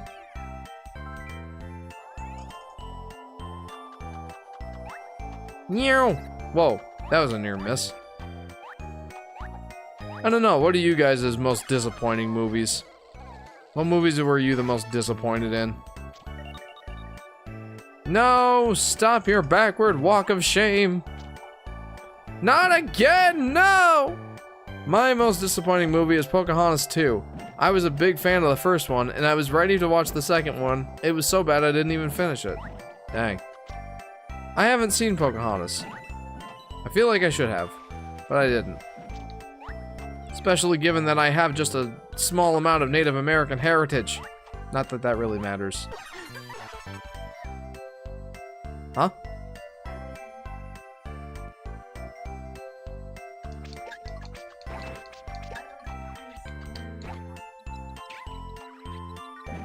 Yeah. Thank you. Jeff's black? So Solar Flare? Not exactly, no. Native American is not black.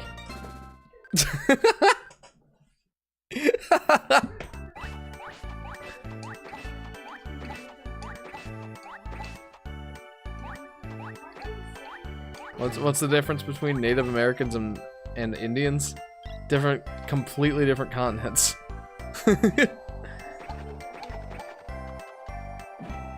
I mean, they do have similarities in that respect, yeah.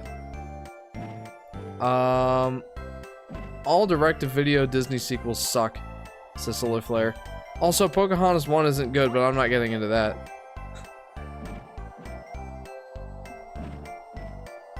This guy says she loves both.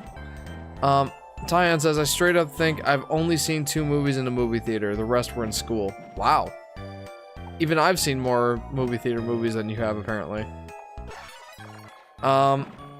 J-Dog says, it's way less bad than people say. I'm like one of the few people on the globe that loves the first movie. Tryhard says, imagine if Hawk got hit with the Vibe Scepter. I bet you would have a heyday with that, Plush. I bet you would have a heyday with that. Is there a secret thing in here? No, I've already been in here. You know what other Disney sequels sucked that I was really sad about? Mulan. I loved Mulan, the first one. It was fantastic. And who can forget that fantastic song, Be a Man. Let's get down to business to defeat the Huns. Did they send me daughters when I asked for sons? You're the saddest bunch I've ever met, but you can bet before we're through, Mister, I'll make a man out of you.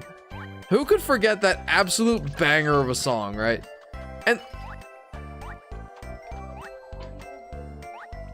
And then Mulan 2 had to turn around and suck.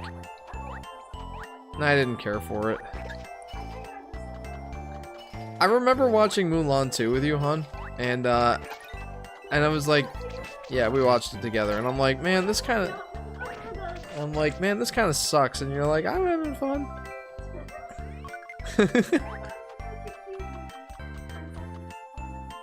That's the problem. It had too much romance. It's like the original Mulan movie was a war movie. So like, why is the second one just basically pure romance? This guy has different priorities when it comes to the Mulan movies. Mulan 2 ain't good, but it was better than the remakes to Solar Flare. Well, I mean, that's kind of hard to top. Mulan is a... Oh, I do not want to watch the remake. Not me. They made the bird like a black woman. The seagull, one of Ariel's friends, and they made her have a terrible rap. She was like, "Remember back in the day, back in the swamp."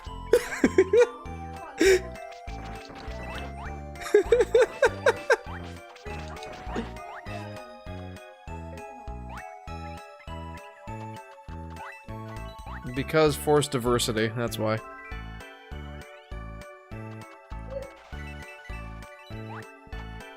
It's funny because they did send daughters when they asked for sons. It's a solar flare. Yeah, I mean, that's absolutely true. Meow! Flower! Yay! A great level of progression. War to love. This is Tyon. I mean, I guess, but I wasn't very thrilled. J-Dog says, I still think it's funny that they said the 3 girls had to marry or the nations would go to war, and then they just forgot about it. Everyone's dead, I guess, says J-Dog. Yeah, I think that's another thing that bothered me. Like, boy, that seemed incongruous. Lol, that song sucks. The new Little Mermaid is weird, says Solar Flare. And I think the box office numbers are reflective of that. Lin-Manuel Miranda fell off with that one. Let's try hard. The swap! Mulan is so good. It tells her a somewhat realistic story and doesn't make the female protagonist an extreme feminist, says Solar Flare.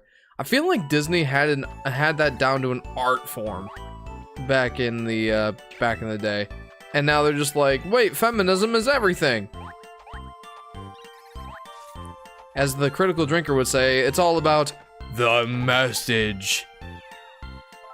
So, and the fact that Disney is prioritizing that is the reason why they're starting to fail. And I'm here to watch every last minute of their failure. Just not their movies. I will just not watch their movie. I want to watch them fail. Disney is so crap nowadays. They only want money. Well, I mean, in fairness, that's always been the case. They're a corporation. The entire point is to make money. But if they cared about making money, they would make movies that appeal to everyone. And they are not doing that nowadays. That's something... You know what? You know what, Plush? I think the problem is now they don't care enough about money. They care about the wrong things. They care about splitting their fan base and making movies that only appeal to like the 10% of people who won't actually give them money. I don't know, like, I think that their priorities are dead wrong and they were better when they cared about the money. We got to have money, Disney 2023. Like I said, if they actually cared about making money, they would make movies that everybody liked. They made a character gay only for money. It was too on the nose, says Solar Flare. Yeah, again. They're trying to do it all in the wrong way. And that's the reason they're failing. It's because they're trying to push such an agenda, they're making that their absolute top priority. Profits be darned. They want to look good for their blue-haired checkmark friends that'll not give them money anyway. They'll only be mad at them for everything. Like, I don't hate gay people. I'm reading Solar Flare's comment, I'm sorry. Like, I don't hate gay people. FW, I don't know what that stands for. But Disney just milked them, says Solar Flare. Yeah, they're appealing to the minority. The very, very vocal minority. And the funny part is, those people are never satisfied. No matter how far Disney will take it, they're never satisfied. Disney is just shooting themselves in the foot. They only care about their Twitter fans, I guess. There's just a disagreement. It says plush. Oh, I'm sorry. Which is why they remake everything, says Tyon. They like money too much. Just watch DreamWorks movies, says Solar Flare. Amen to that. Even though I heard the new one is mid. I will take a mid DreamWorks movie over the garbage that Disney's been spewing. Wait a minute. We got to have money. Disney 2023. I feel like that is a quote from one of the Disney movies. I don't remember what one though. It stands for F with. It means you like them. You think they're cool. Solar Flare. I don't have anything against pretty much anybody, but I don't know. I hate all the forced diversity, all the diversity is fine. Diversity is cool. But when you're forcing it or like taking a pre-existing character and just making them a diverse ethnicity or like, you know, a diverse ethnicity or, you know, sexual preference and all that, just doing it for the sake of representation, I ain't about that. I think it's, first of all, I think it's kind of like that's trying to score cheap points. And it's like, you know, what's another way I want to say it? Like, it's kind of a low blow and like, hey, we don't have any faith that like a purely original black character will succeed. Let's just take a popular white character and make them black, because clearly if they're not just an original black character, people aren't going to like them. Like, isn't that kind of rude? Isn't that kind of like derogatory towards that target demographic? That just feels insulting. Like, there are awesome black characters in media. There's awesome female characters in media. Like, everyone likes Blade. Blade was like one of the first superhero movies, and everyone thought he was awesome. Everyone still thinks that he's awesome, and all they can do now is like take the Little Mermaid and make her black. Likewise with female characters, like, you know, the character, I don't remember the Terminator very well, but like the woman in that movie was awesome, realistically awesome. And then there was Ridley in or Ridley Scott in like the Alien movies. She was awesome. So what gives? Like, why do they have to take like these existing characters and just force diversify them? I don't understand it. Like, if someone can explain the logic of that to me and tell me how it's not like, how it's not derogatory towards that target demographic that they're trying to appease, and all the while making the rest of us mad, like, someone please explain this to me.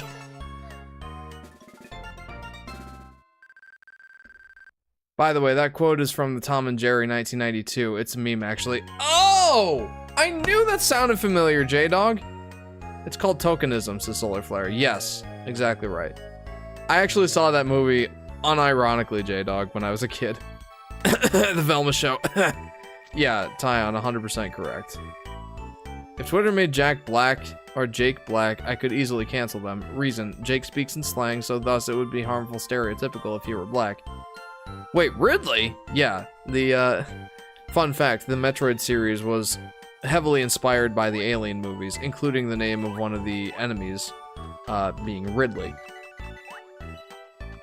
If Mulan was white in the Mulan remake, people would have been PO'd, so why would they make Ariel black by that logic? Black Panther is about race and superheroes, duh. It's one of my favorite movies of all time, says Solar Flare. I thought Black Panther was okay.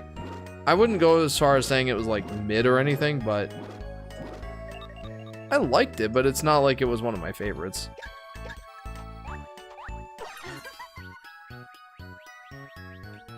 Yeah, I know, you're not picky at all when it comes to movies, which it works out in my favor. Like, when I want to watch a movie, I know you'll be down.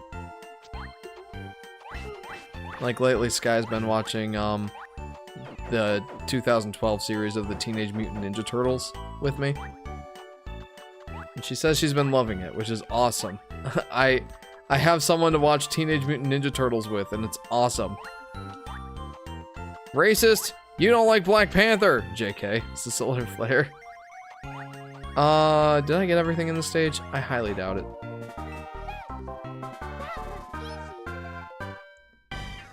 YTF did they ship Velma and Daphne officially? Why is Velma TVMA? Why is she black? Because being white is being a sign of evil, solar flare, don't you understand? You bigot.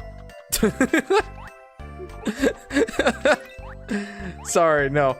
The reason that she's black is because, well, pretty much what I just said. Hollywood now sees being white as, like, a bad thing. Like, an act of evil being white and not, like, denouncing it. It's either that or they're just like, oh wait, black people don't have enough representation in the Hollywood industry. Quick, let's take someone who is white and make them black and lesbian. And people are wondering why Hollywood is dying. Why is she black? He's white ASF. Solar flare, didn't they make Velma canonically lesbian now? Not even in Velma, but in general. Apparently, so rip Scooby-Doo. That's adorable.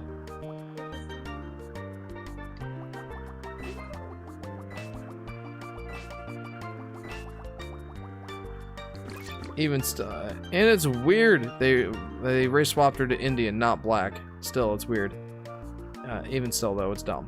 Now they're going to overrepresent us blacks, says Tyon.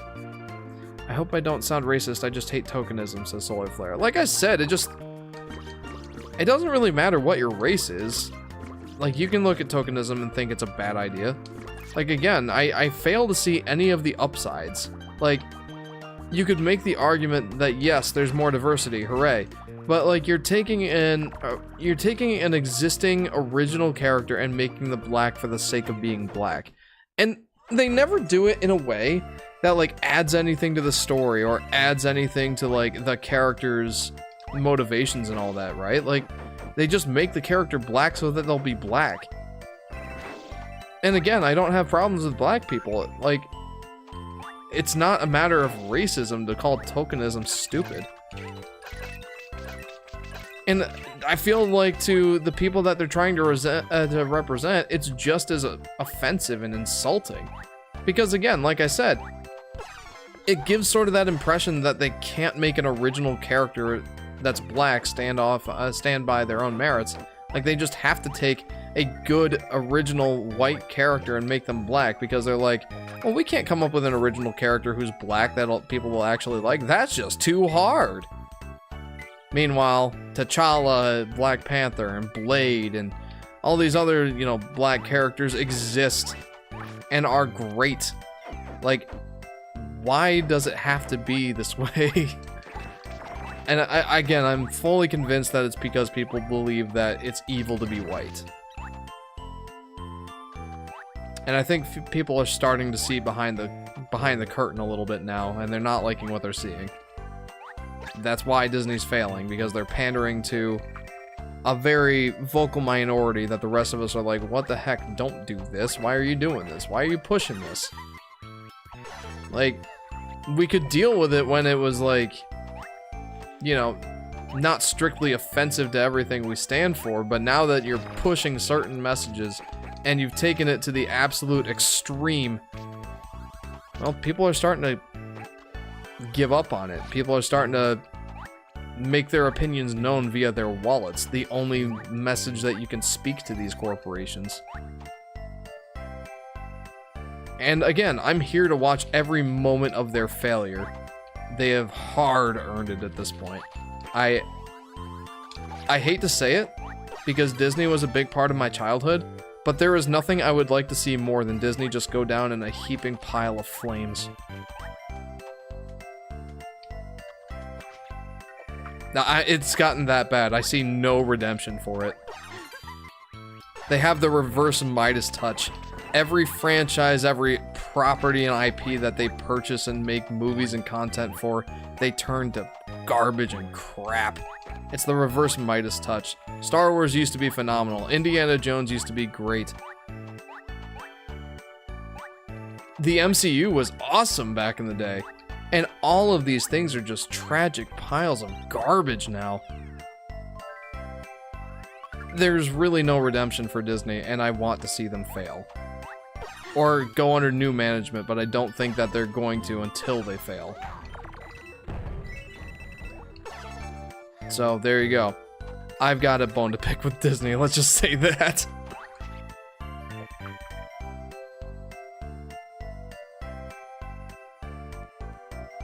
You missed my comment that started with Tom and Jerry 1992, says J-Dog. I'm sorry, I was on a rant. Tom and Jerry 1992 was a good movie. I think people are too harsh on it. I like the songs too. I think part of my problem with it was like, Tom and Jerry aren't supposed to speak. I think that was just the most off-putting thing about that movie. It was kind of cringy. But the movie itself wasn't horrible. I had fun watching it. Well, sure I talk. What do I look like, an idiot? You said it. I didn't. Why, you little pipsqueak? I oughta... Hey! How come you never spoke before? Well, there was nothing I wanted to say that I thought you'd understand. And there still isn't! Classic line, but kind of cringy. Like, again, Tom and Jerry are not supposed to speak. Let's see. I hope they sell Pixar. Yes. Is it long like we've been on it for 30 minutes? Sorry. Oh no, it's kind of just the levels all kind of look the same in this world. They're all snowy. I haven't been on the same level. This is like level 4.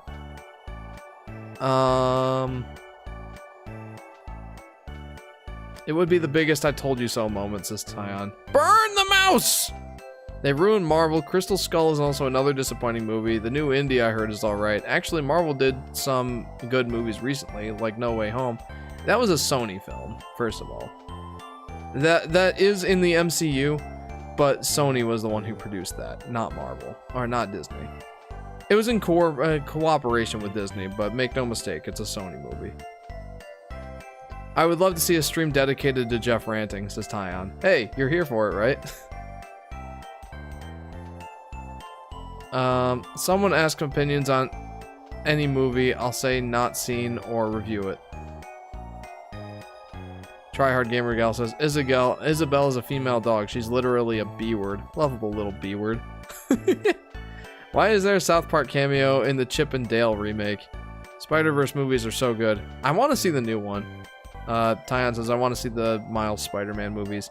Hey, there's a good example of like an original black character. Yeah, it's like, it's a Spider-Man, like, you know, that's not completely original, but the character himself is, they didn't take Peter Parker and make him black. Like, they made an actual, lovable, relatable, original black character. Miles Morales is great. In the comics and in the movies here that he's been in. And in the game. Like, the, games? He's been great in the new Spider-Man,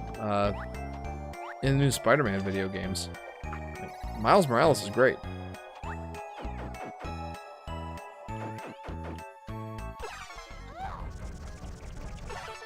Anyway, I'm definitely gonna go back and watch that rant later. I can't wait to watch myself say I just want to see Disney burn. But yeah, I think I need to, you know, get on some other discussion at this point. I've spoken way too much about how I hate Disney. Whee! Here I am playing this wonderful, pleasant video game of Super Princess Peach, and I'm just talking about how much Disney sucks. You're Spider-Man, he's Spider-Man, she's Spider-Man. Are there any other Spider people I should know about? Says Tyon.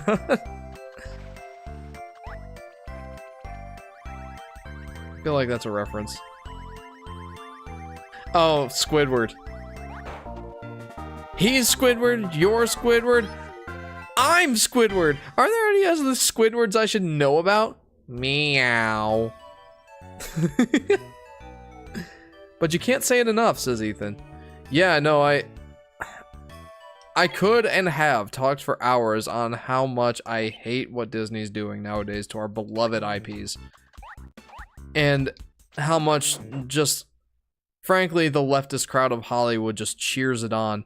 And how much the mainstream audience has for so long been silent and are now speaking with their wallets. And now we're seeing box office failure after box office failure.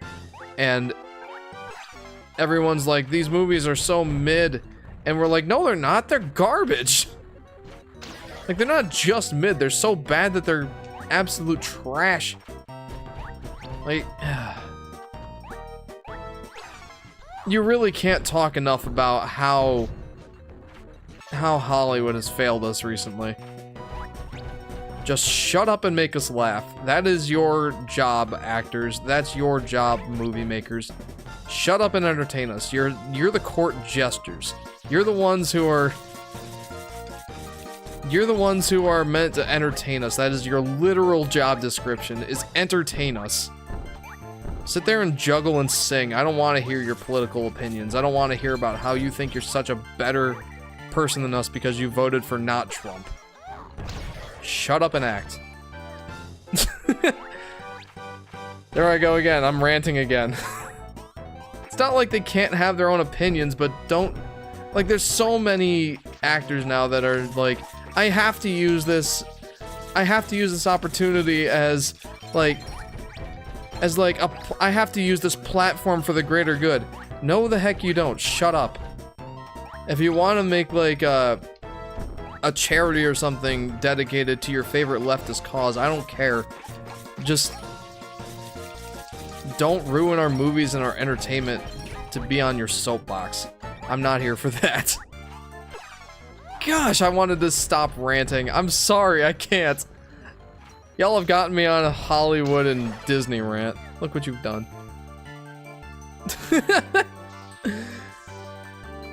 Oh my gosh. Super Princess Peach is so pleasant, I love it. I'm gonna focus on that for now, it's so pleasant. Come here, fairy, I'm gonna burn you to death. Yeah, it's so pleasant. Oh. When I say mid, I mean 3 to 5 out of 10. It says, solar flare. That's fair. I like how you said not Trump instead of Biden. It says plush. I mean, that's pretty much the whole pitch of Biden, is that he wasn't Trump, to be fair. Like, you didn't hear anybody talking about Biden in the primaries and any of that. Like, it was just the actors yelling at you and telling you not to vote for Trump. That was a whole thing. So, I think I'm justified in saying not Trump instead of Biden. Guess I'm getting that Jeff ranting stream, says Tyon. Forneo posts again the joke. Back in my day, I could go into a store with 25 cents and come out with loads of stuff. Can't do that nowadays. Too many cameras. J-Dog says, the only live-action remake I kind of enjoyed was Aladdin.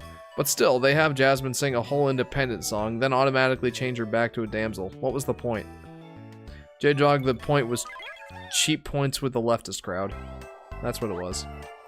But, no, I think I agree. Like, I enjoyed the Aladdin remake. Like, okay. I enjoyed the Aladdin remake to the point that I was like, huh, well, would I have liked the original better? The answer was no. I watched the original later that night for the first time, and I didn't care for it. Like, I think I just don't really care much for the story of Aladdin. So, I liked the remake just as much as I liked the original in that case. Hey, Sky. One of the first remakes that I can think of, one of the first live-action remakes I can think of was, or Disney remakes I can think of, was Beauty and the Beast. What are your thoughts on the live-action Beauty and the Beast? You remember liking it.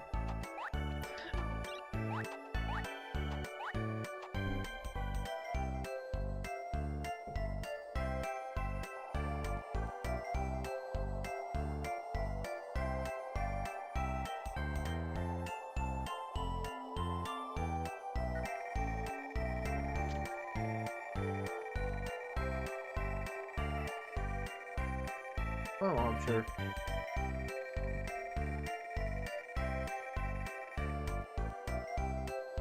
So Sky pretty much just said, yeah, the questionable part with LeFou acting all gay and stuff. But other than that, she liked the Beauty and the Beast remake. I feel like the whole thing with the remakes is that it really wasn't that bad until they started like really trying to virtue signal. If I say the same joke, people will storm away, so then I can contemplate my life alone, says Fornio. An enjoyer of your alone time, are you? That's okay. I can relate. Tryhard says, y'all know the 7-1 Sev, right? The clone of Hawk. What y'all think is sexuality? I literally couldn't care less about who/what he's attracted to because that's not a part of his character, but whatever. I also couldn't care less about his sexuality. He's a fan art clone of a clone of a game that I haven't played a single entry of. So I really couldn't care less. OG Genie is better though, says Plush. Oh yeah, I mean, it's hard to top the original Genie. Robin Williamson is just such a treat. Oh, right, they're making me do this thing again. I'm like, what am I supposed to do here? It's a mystery wrapped in an enigma. Then I got mad all of a sudden, and then it became clear. There was a live-action remake of Beauty and the Beast? Yeah, with Emma Watson. Right? It was Emma Watson, right? Or am I thinking of the wrong actor? Actress. Come back here, please! No, stop! Stop running away from me! I'm definitely going for the original, but honestly, Will Smith made me laugh as much as Robin Williams. It's alright in my book, says J-Dog. I really liked the parkour at the beginning. The parkour scene. The whole one jump song. That was fun. Ethan says, I didn't like the remake. I haven't seen the original Aladdin in a while. I know I didn't love it, but I know I liked it a heck of a lot more than the remake, says Ethan. I don't know, like, I seem to like the remake more than most people do. I don't have a nostalgic attachment to the original. And I guess as a result, like, I didn't see it as being that much better than the remake, if better at all. So, I don't know. I guess that's kind of a hot take, but in fairness, I didn't really like either very much.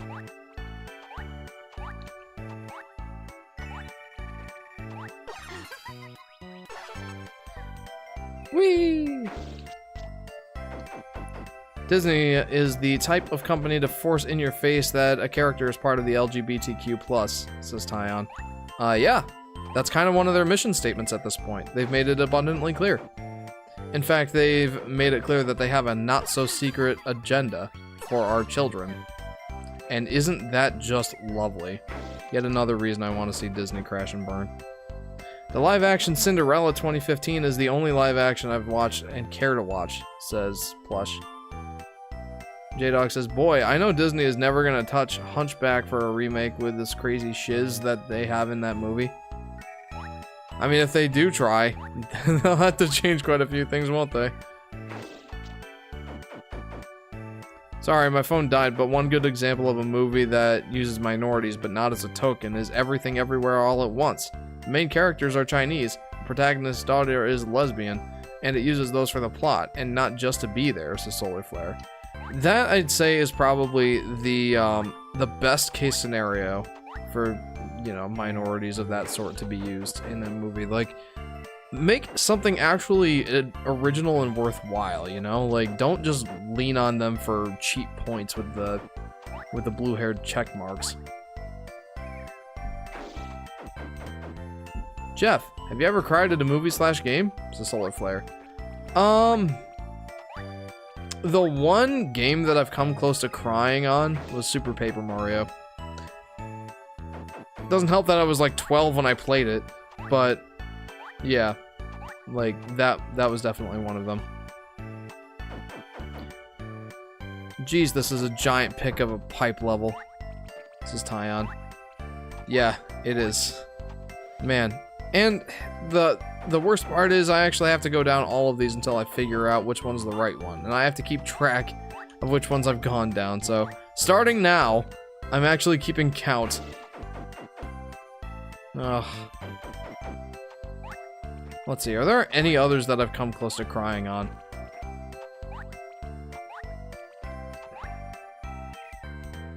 There was that one movie that I think I've brought up on stream before. It was like, it was a movie about these two tigers who got separated very young, like at a very young age, and lived extremely different lifestyles. They were raised completely differently. One was raised in like the Colosseums and whatnot, and he was trained to be like a warrior and like abused and all that sort of stuff. And then the other one lived like a posh life of, well, poshness. Just like the high life. He was treated with dignity and like pampered and all that. And then at some point in the movie, the two of them like are set to tear each other apart in like the Colosseum or something. And like they're baring their teeth at each other, and then they realize that they're brothers. Like they remember who each other is, and then they just start playing with like this ball that they see in the Colosseum. And I basically cried at that movie. I think the movie was called Two Brothers. So there you go. That's another one I think I've pretty much cried at. I don't know if I actually cried or not, but I know I was on the verge of tears, at the very least.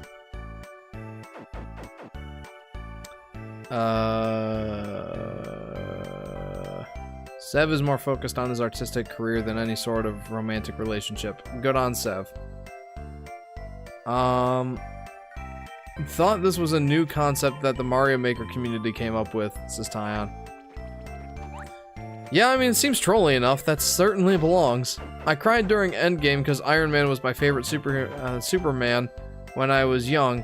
Now it's Miles Morales. And I cried during EEAAO, Everything Everywhere All at Once.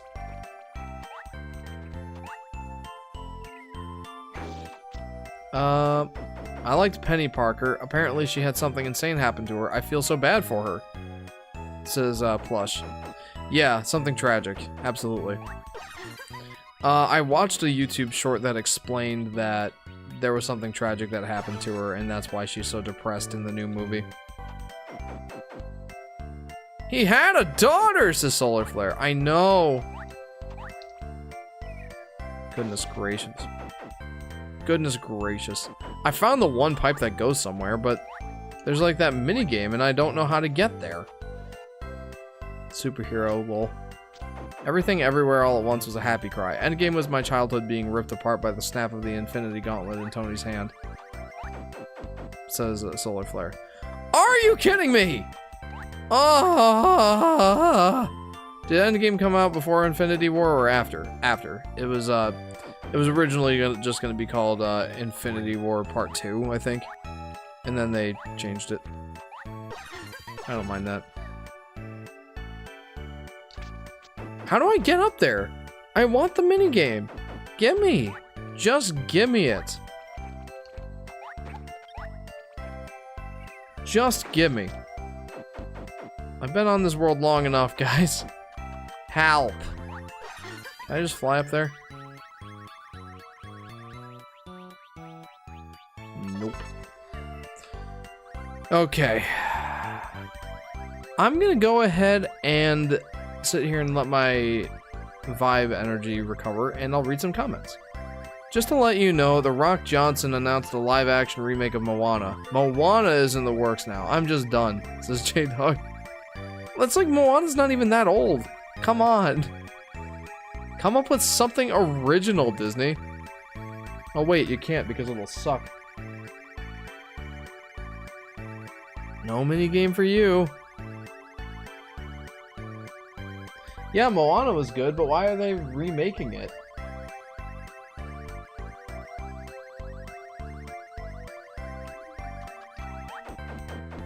Yeah, they're giving Moana the live-action remake treatment. I think they're gonna screw it up. Just like they screw everything else up.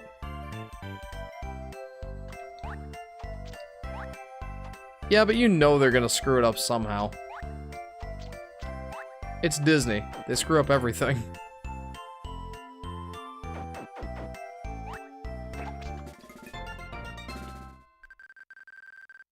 You got Toad Jump level 8. Oh my goodness. I do like Toad Jump, it's fun. I'm gonna watch the new Mod DreamWorks movie in theaters as protest and to give money to a studio that deserves it, says Solar Flare. Good on ya. Don't give any more money to Disney. We just need to sit here and watch them burn in their own feces. Huh? Yeah, the old Disney movies were good because Disney wasn't garbage back then. In Disney's defense, Encanto and Moana were great, says Solar Flare. Yeah, but they're gonna screw them up. You know they are. They cannot take a good Disney movie, remake it, and make it good. They cannot. They're incapable.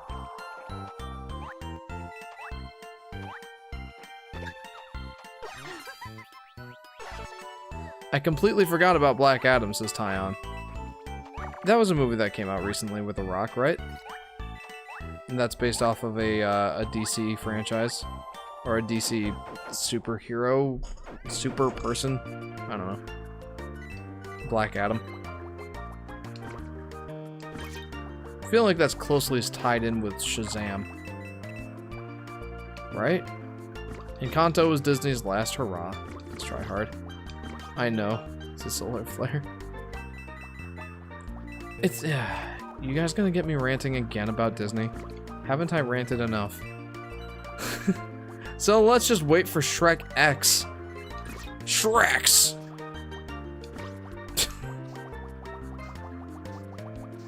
In seriousness, though, I do look forward to the next Shrek movie. They confirmed that they're working on Shrek 5, I believe. And, like, they teased it in the end of, Puss in Boots: The Last Wish. Where, the movie's been out long enough, I don't feel bad about spoiling it at this point. Like, at the end credit scene, Puss and Kitty Softpaws and Perito are on a ship that they stole. And they're like, where are we going? And then Puss is like, off to new adventures and to see some old friends. And it shows them going towards a forever, far, far away.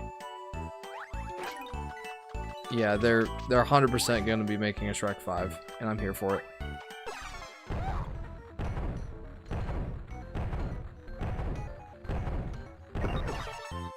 Yeah. Yeah, I'd be down for that. Shreks. How much you willing to bet that Moana will become lesbian or bi in the remake? Says Tyon. Oh, man.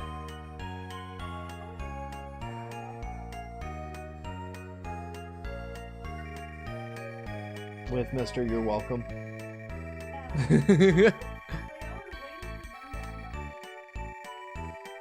Dude's a god. I don't know if they would really make a great match.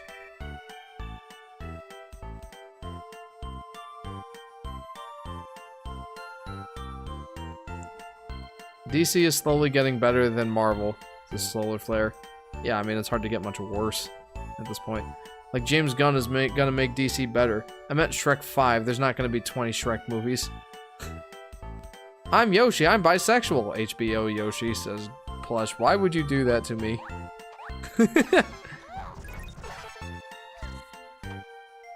No, Plush was making fun of, like, a potential HBO Yoshi saying that he's bisexual. I'm like, Yoshi, you don't have a sex. How can you be bisexual?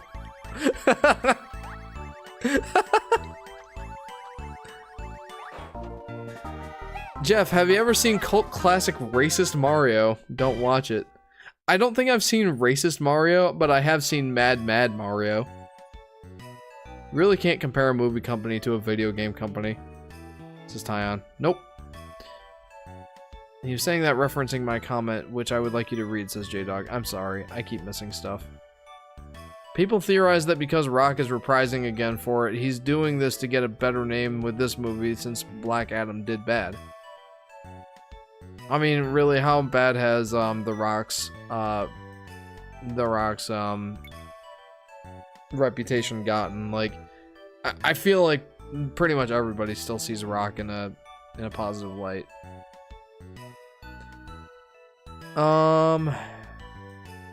In Shrek 2, Puss in Boots said he was the great of Santiago de Compostela.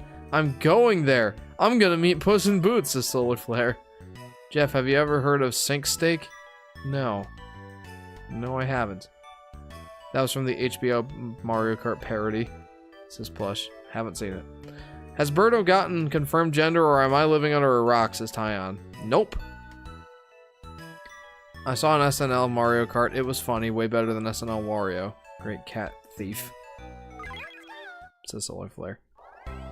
No, yeah, they haven't confirmed any sort of gender for Birdo.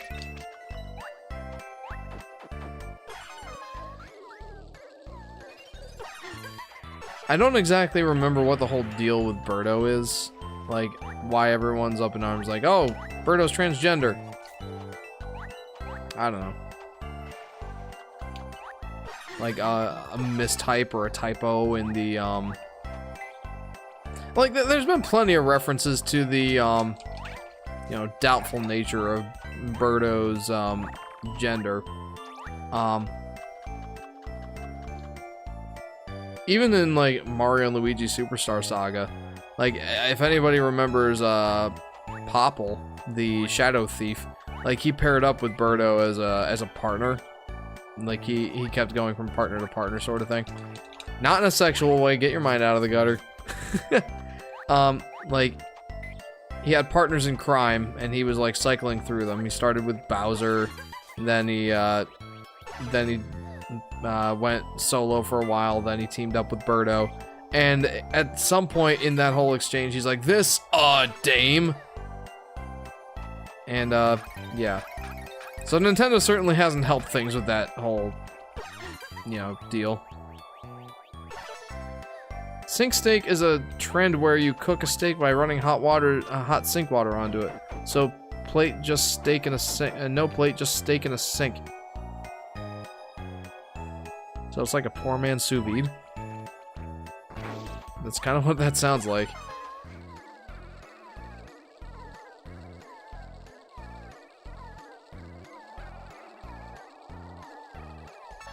Really? Hang on. Birds might just be a drag queen, says Solar Flare. Entirely possible, unfortunately. I think because America can't accept a tomboy character, I always forget about Popple's team up with Birdo, says Tyon.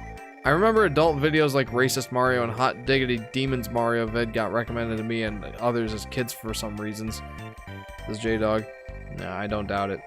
I remember Mad Mario. Like, they made like 5 of them. And, they were kind of hilarious, but also kind of terrible. Guilty pleasure, that is. The pervert thwomp. Come sink your teeth into my nutty butter. That's sick!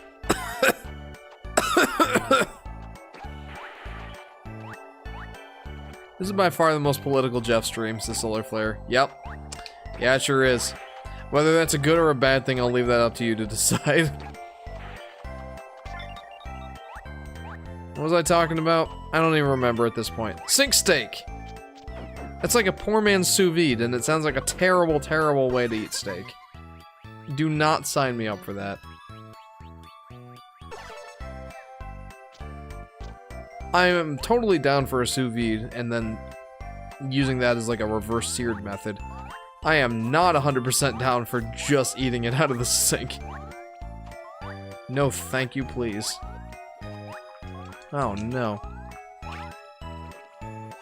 What the F did you just say? I don't know if I want to recommend that you go and watch Mad Mario, but it was Mad Mario number 5, I think. Mario was going through this ghost house, and he's like... Like, he starts yelling at the ghosts, and then all of a sudden there's this thwomp that comes down from the ceiling. He's like, thwomp. He's like this perverted thwomp that just says all these disgusting things to Mario, including that last thing I said, come sink your teeth in my nutter butter. And Mario's like, that's sick! What is the pervert thwomp? Oh no! That. Pretty much that.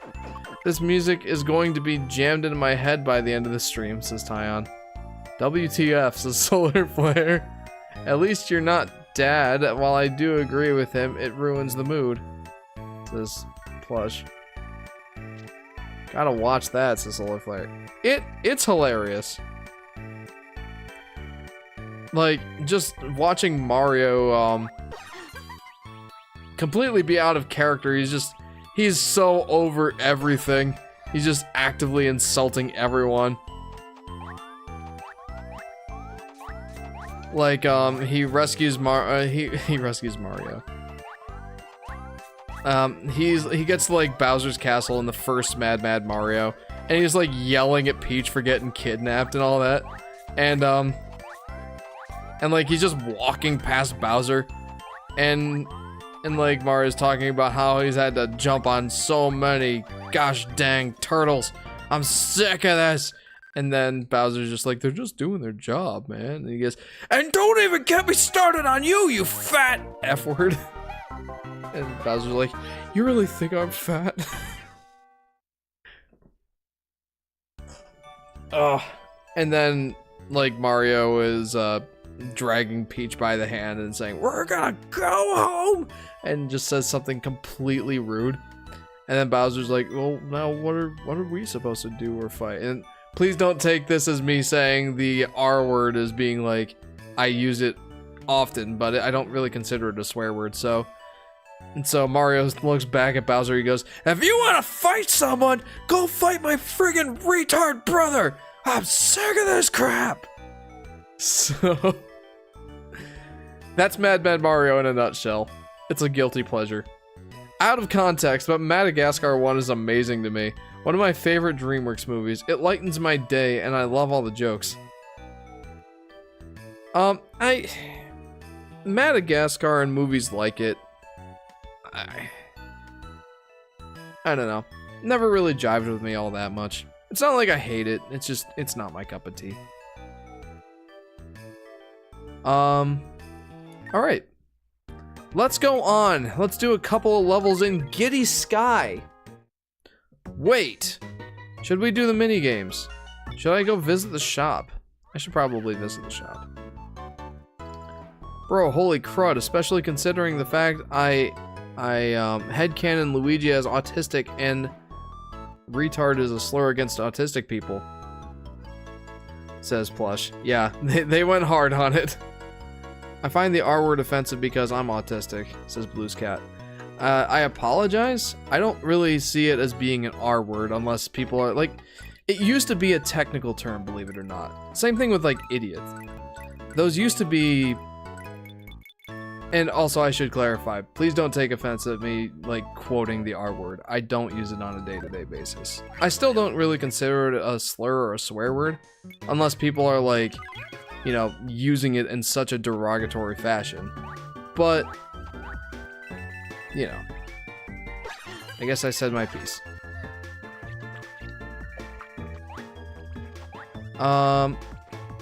I saw a meme, just got back from the doctor, guess who can say the R word? So solar flare. Oh, jeez.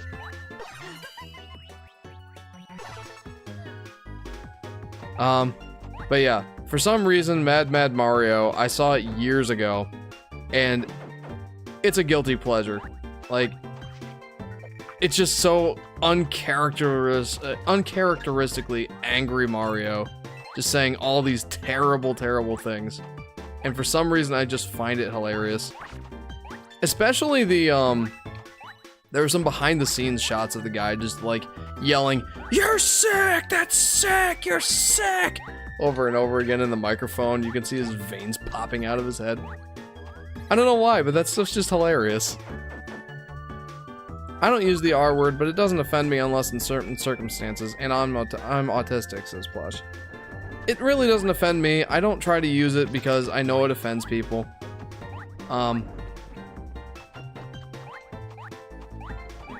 And like I get the whole mentally challenged, or using the words mentally challenged and stuff like that to try and be like not as offensive. I don't know, like, does dancing around it really make it less offensive? I don't know. I'm not trying to justify using the word or the R word, but I don't know. Just food for thought, I suppose. I never use offensive language or the R word at all, says Blues Cat. Good on you. I do appreciate that that mentality of not trying to offend people. I don't always try to be politically correct because, you know, people certainly have taken it too far these days in what you can and cannot say. But I still try hard not to offend people. So I'm sorry if any of that stuff offended you. Please know, I don't look down on you if you do have mental issues. So, yeah, just know that. You're valued here. Mentally challenged. Don't you dare call me that. It sounds like you're calling me stupid. Just say I'm autistic. Says Plush. There you go. I appreciate the bluntness.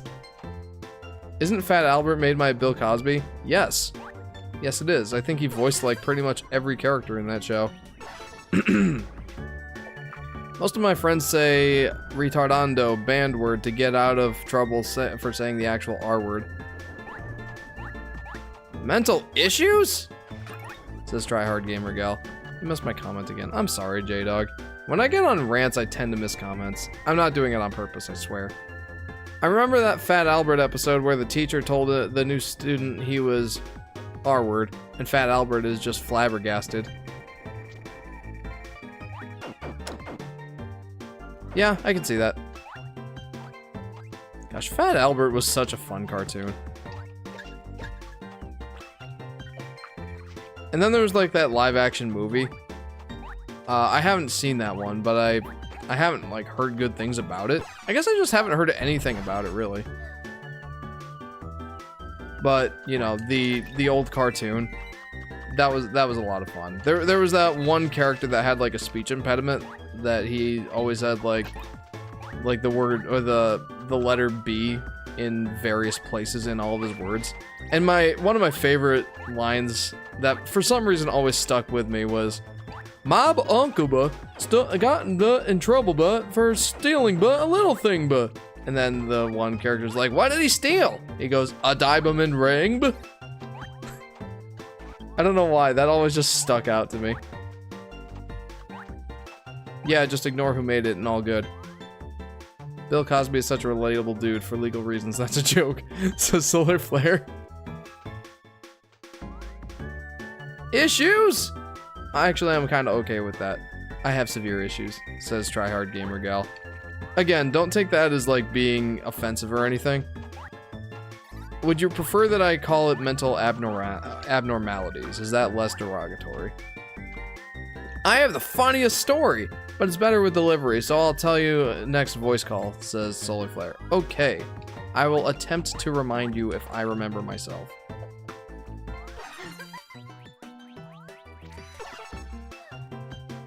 But yeah, the Fat Albert cartoon was also one of my mom's favorites. I think it was a 70s or an 80s cartoon show? I can't remember. But it's honestly pretty solid, especially for like... Especially for, you know, kids' moral and ethic messaging. For the most part, it actually had some good stuff going for it. Like, it had songs like, "Believe it or not, smoking will wipe you out. That's why it's something I can live without." Like, stuff like that. I actually appreciate that. Jeff, stop using big words to make you sound smart. You're already twice as old as all of us, says Tyon. I'm older than all of you put together! Mental condition sounds a bit more normal, to be honest. Heck, just say neurodivergency. Okay. Abnormalities? What? Says J-Dog. Oh, jeez. You know what? Maybe I should just stop talking before I get in trouble. We're in giddy sky, and it doesn't look too giddy. This is like the internet's... Like, this is the personification of the internet's feelings towards me right now tonight in this live stream. That would make you nearly 50 years old if you were older than all of us. I'm almost 30. I'm over halfway to 50. That's kind of crazy to think about. I remember the episode that the one kid's dad started coughing really bad after smoking. Then after coming to, he just quit smoking like nothing. I think that's the episode that I was just singing the song from. Like, that episode, I think I do remember that. There we go. When I was young and stupid, I thought neurodivergent was a part of the LGBTQ. Imagine how I would react to myself now. This is plush. Yeah. Yeah, those two definitely aren't the same thing. Oh, hey, a pipe. This is the most cancelable Jeff stream. Never post about this on Twitter. I don't think that's how it works. Yeah, this probably is the most cancelable Jeff stream. That's okay. I have made my opinions known.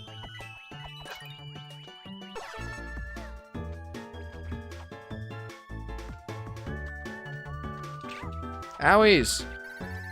Okay, so we got through a full 2 worlds of post-game content. We've got 2 left to go. We're, I think we're making some pretty good progress here. Let's see, I've got between 20 and 30 minutes left of this stream, probably, if I really want to go the 3 hours. So, yeah, I think we can definitely wrap up in the next live stream. I think we're going to. Next video is just your apology video about the stream. This is Tyon. No, I'm not making an apology video. I think apology videos are kind of cringy. Look, I'll say this. If you were offended by anything I said, feel free to reach out to me and say, hey, I didn't think that was cool. And depending on what it was and how I really feel about it, I'll be like, oh shoot, you're right, I'm sorry. Like, reach out directly and get it directly from me. Be a man or a woman, or like be a mature person. How about that? But yeah, I'm not gonna make an apology video for anything I say. Sorry, that's not happening. I didn't even notice we made it to a different world, says Tyon. You didn't notice, but the music changed. That's the true mark of it being a different world. Oh. How did we get into the whole Hollywood thing? Says solar flare. The Flash. Says plush. Correct. I believe that is how we got on this whole rant.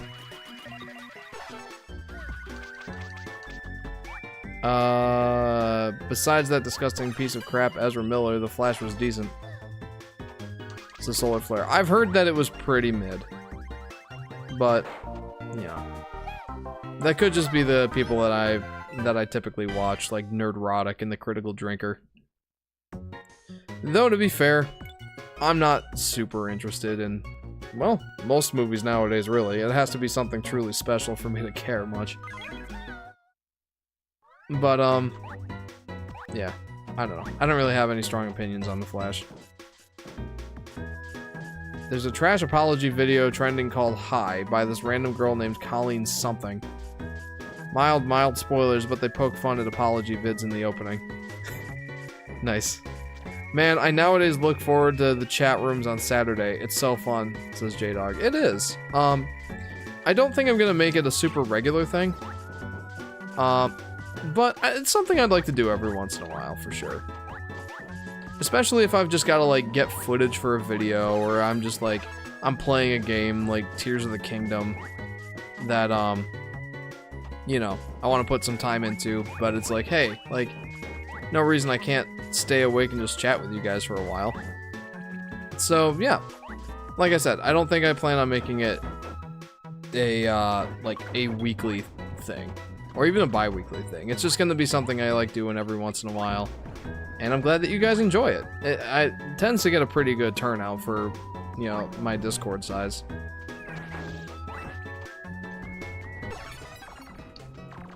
Heck, maybe I'll, maybe when I get in the editing process of my new video, I'll, start up a chat room when I'm just, like, editing or making a thumbnail and stuff like that, and I'm just like, I need someone to talk to, this is monotonous.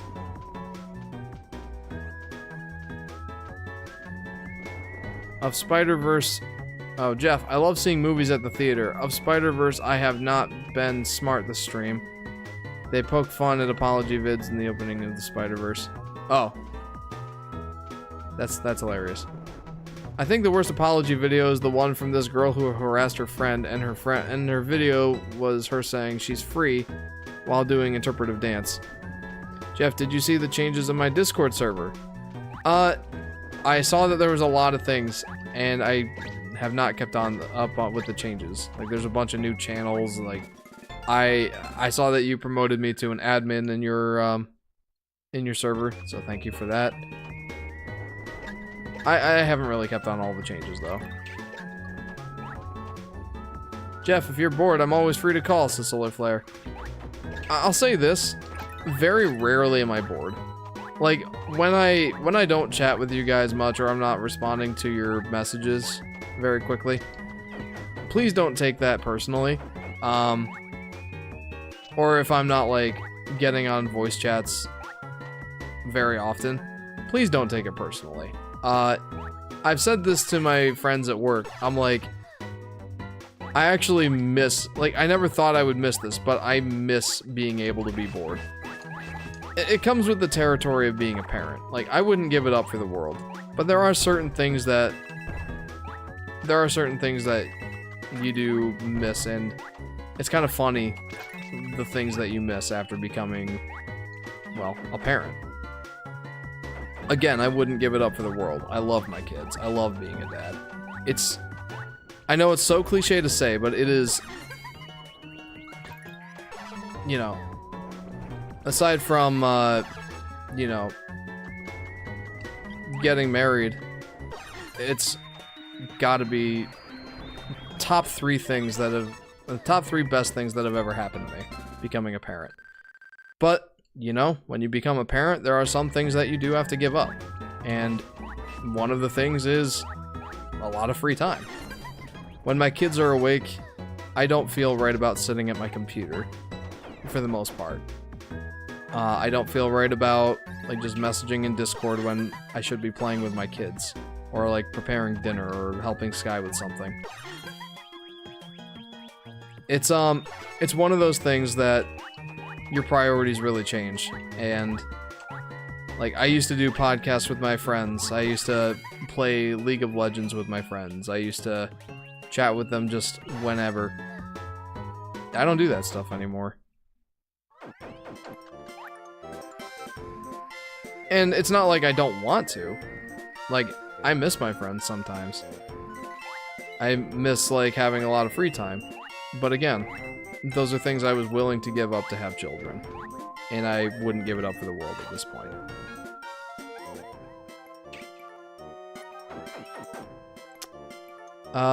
I won the Hunger Games. Scion. Very nice. What'd you think about my cope image? I don't really get it. I don't know. Just something about the dead man simply saying cope just feels like an absolute power move. J-Dog says, wait, I just thought, are we allowed to start our own hosted chat rooms? Says J-Dog. No, I don't see why not. Go for it. Solar Flare says, I can't wait to be a dad. I also might adopt when I'm older. I don't know, something about being a dad is appealing to me. I'm not as meaningful to you as your own son? Says Solar Flare. No. It's no competition. No offense.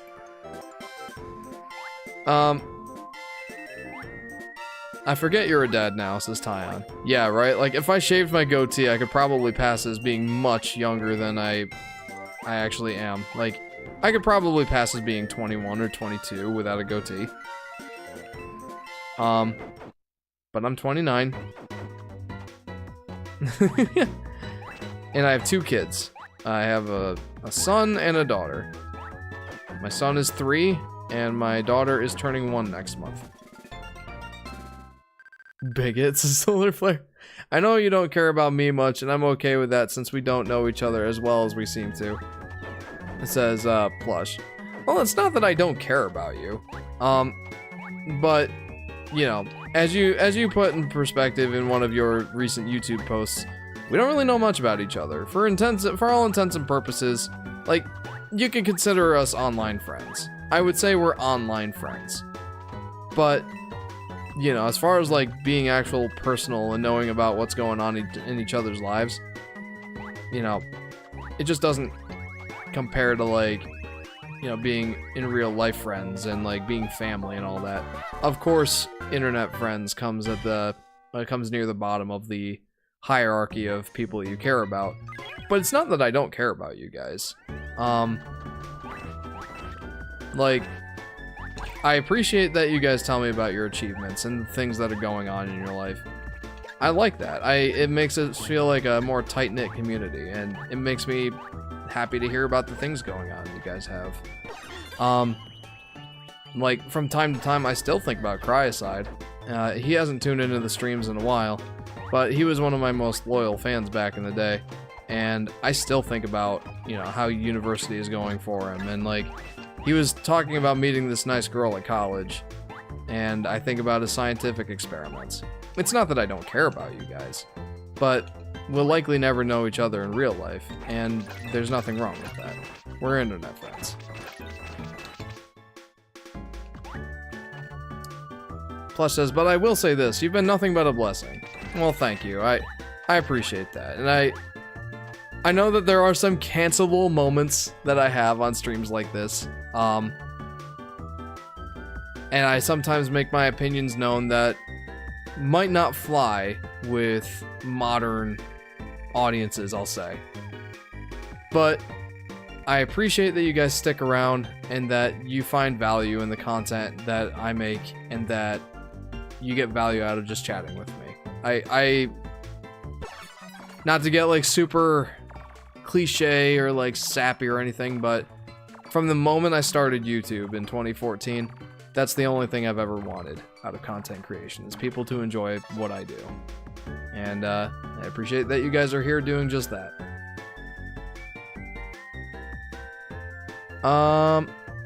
Jeff, if you're ever in Columbus and want to go check out the beautiful Columbus things like nothing without your kids, I'll watch your kids for free. I'm half joking. I mean, you cut out 3 hours of your week for us, not to mention the Discord chatting. That's really cool. Yeah, I like, honestly.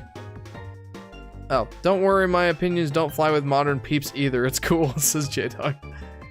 Guys, I just saw Jeff's house in real life. 100% legit, not clickbait. But yeah, I appreciate that, guys. Thank you for dealing with my sappy, cliche nonsense. I wanted not money, but entertaining people with my vids. It says try hard gamer gal. Like, that was always my my goal with YouTube.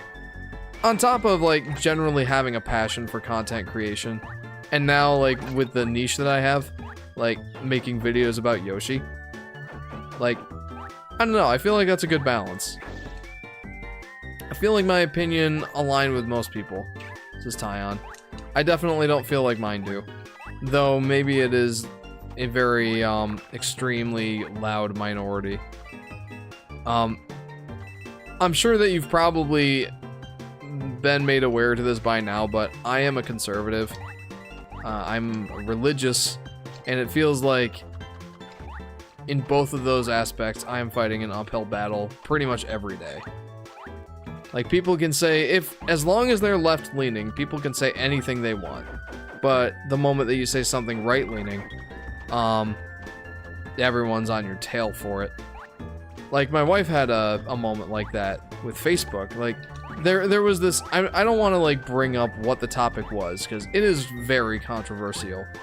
But suffice it to say, a lot of people were, like, coming out in support of this one thing that we don't like. And, like, they were getting nothing but likes and thumbs ups and all that sort of stuff. And the moment that Sky says her equally valid, if not more valid opinion on the matter, she gets attacked and gets disowned by one of the people in my family. Not like my immediate family, it's extended family. It's one of my cousins. So, not that big of a deal, but we were all close before that. Facebook took down the post. Lots of people were like ranting at her. And she was like, I don't get it. Why can't we express our opinions? Because other people get to. Like, just because we have a different opinion than the majority, like, does that mean we can't talk? Doesn't feel like we have freedom of speech that way, does it? And I said to her, look, I know it's not fair. I know it's not. But you gotta realize Facebook is like... it's like, I don't know. It's like the hub of all things leftist. That and Twitter. And us conservative religious folk, we don't really have the popular opinion on this platform, or really any other. You gotta know that that's... like, you're in the lion's den.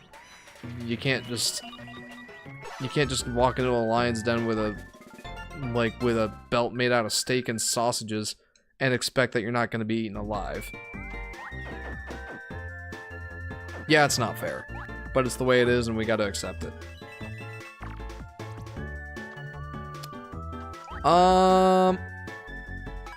Okay. Let me pause for a second and catch up on some comments. I feel like... okay, here we go. I remember me and you once talked for a couple hours in virtual, voice chat. That moment made us feel like actual friends. Yeah, for sure. And again, it's online friends. I'll probably never get to meet you in real life, though if I ever do stop through Ohio, I do want to go to Wario's with you. That would be fun. But, yeah, that was a lot of fun. I'd like to make vids, but I don't have anything to do so but my phone, says J-Dog. You know, when you do get... there are plenty of people that make content with just their phone. You could certainly do that. But I'd say that the moment you have the ability and the equipment to make that happen, if you've got a passion for it and really want to share something with the world, go for it. There's never been an easier time to do that. So, you know, I'd encourage you to do it. You just might go somewhere with it. I mean, yeah, I'm gonna leave it at that. I wish my vids picked up the same amount of viewers as they used to, says Tyon. I have a couple ideas on what it is to Solar Flare. Yeah, I'm not gonna say. What was the opinion? I'm not gonna say. It's not worth bringing up exactly what it was. I don't want to start any sort of debate on that specific topic here. All that you gotta know is that my wife was in the minority opinion and her Facebook post got deleted. One of my cousins disowned her after being close for so long, and it just wasn't a good scene, all because she shared her opinion that was very much in conflict with the prevailing opinion on that platform. So...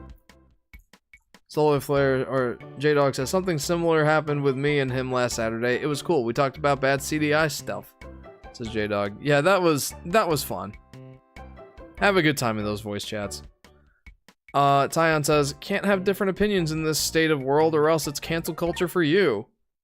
Coward! Says Plush.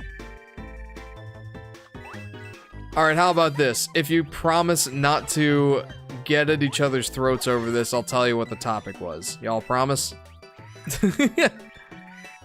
People are entitled to their own opinions, except Kanye. He's insane. This is Solar Flare. But yeah, it's definitely a world nowadays where if you have a different opinion from the vocal, either minority or majority, whoever screams the loudest, if you have a different opinion from them, oh, you're in for a world of hurt. Alright, 2 of you are promising. I won't guarantee that I wouldn't care, says Tyon. Alright, well, just don't get at each other's throats. I don't want to talk anymore about that specific topic, but the topic was abortion. A very, very polarizing topic these days. And Sky was very much in the minority of opinions on that. She saw everyone sharing their thoughts on that, and she shared her thoughts, and then she got pretty much attacked for it. So, I felt bad for her, but she was walking in the lion's den, and I told her that.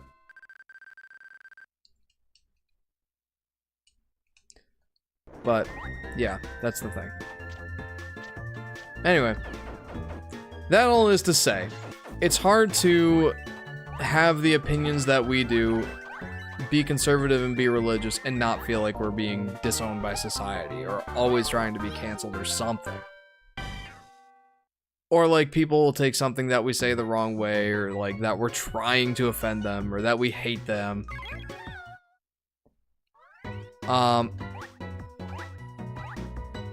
So, I don't know. It's just not fun, the world that we're in. We're all always at each other's throats.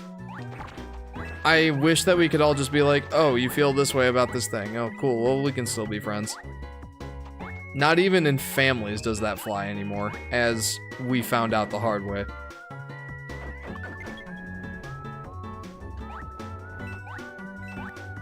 So, yeah. Where was I going with that?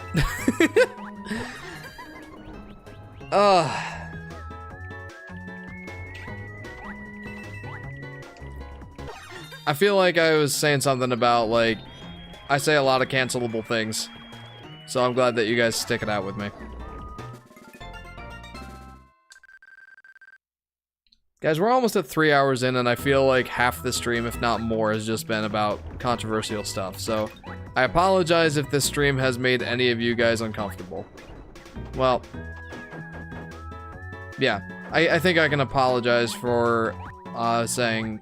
Well, I think I can apologize if it made you uncomfortable, but at the same time, I don't regret sharing my opinions. So, take it or leave it. Know that most of the time when we're here on Livestream, we don't talk about that sort of stuff. It's mostly video games here, and I'd like to keep it that way. Like, I want to reject the idea that just because we might have different opinions on things, we can't be friends. That is a modern philosophy that I wholeheartedly want to reject. So, yeah, if you still enjoy my content after learning about my views and all that stuff, let's still be online friends. Let's not let that stuff get in the way.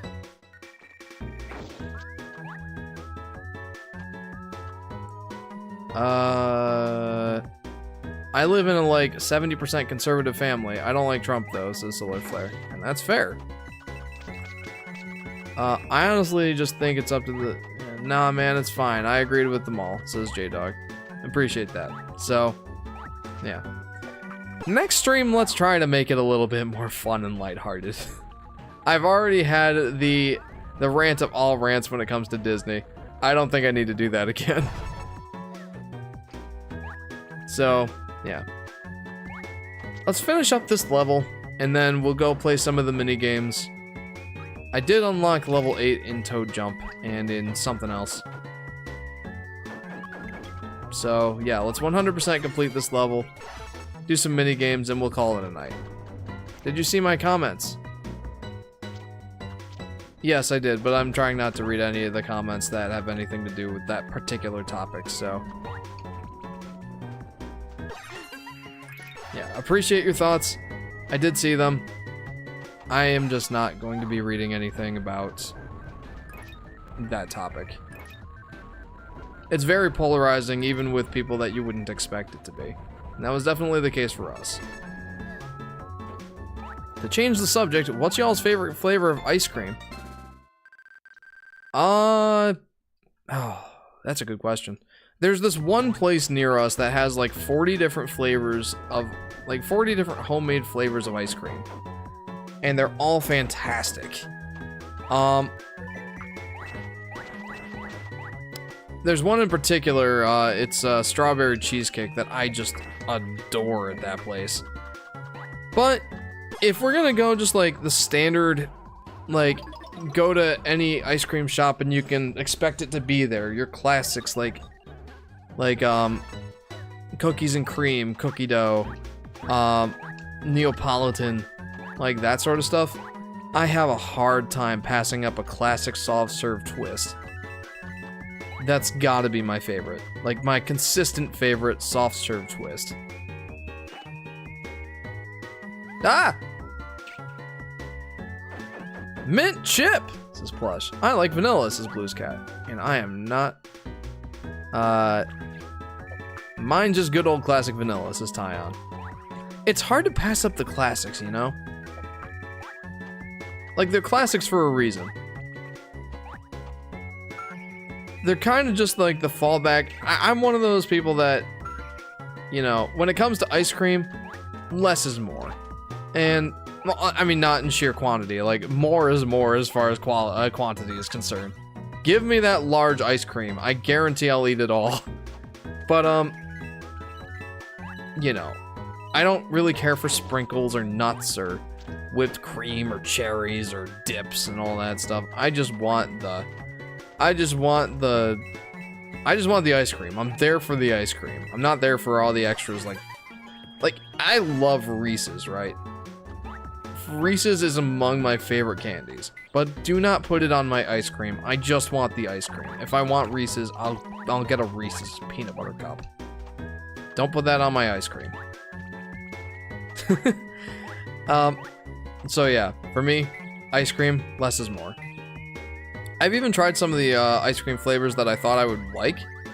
Like there was this salted caramel flavor that I liked it a lot, but at the same time it felt like there was too much going on. So yeah, less is more. I enjoy eating nuts. No, wait, it's a solar flare. Yes, Jeff, we can definitely agree on this, says Ethan. Heck yeah. Twist for the win. Besides, we all know the person who really caused this stream's rants is none other than Dinkelberg. Dinkelberg. Let me rephrase that a little bit.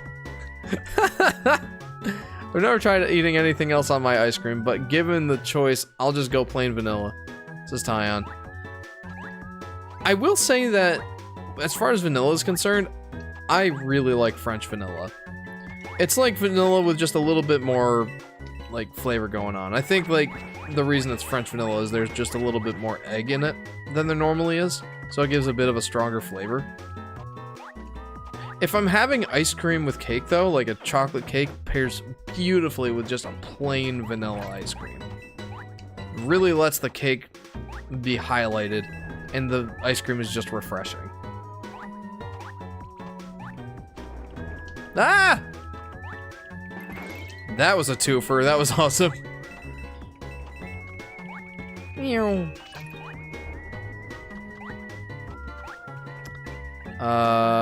Soft serve is the best, says Solar Flare. I think I enjoy that because it's so much more smooth and it doesn't take forever to melt in your mouth. I have sensitive teeth. I cannot chew ice cream without being like, ah, uncomfortable. So when it comes to soft serve versus hard serve, like I'll eat both, but it's more convenient for me to eat soft serve ice cream. No, please.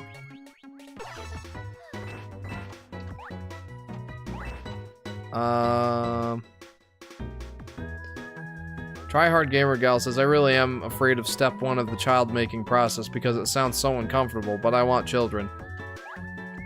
Okay, so I might say something here that's cancelable, but only because I have very traditional values in this department.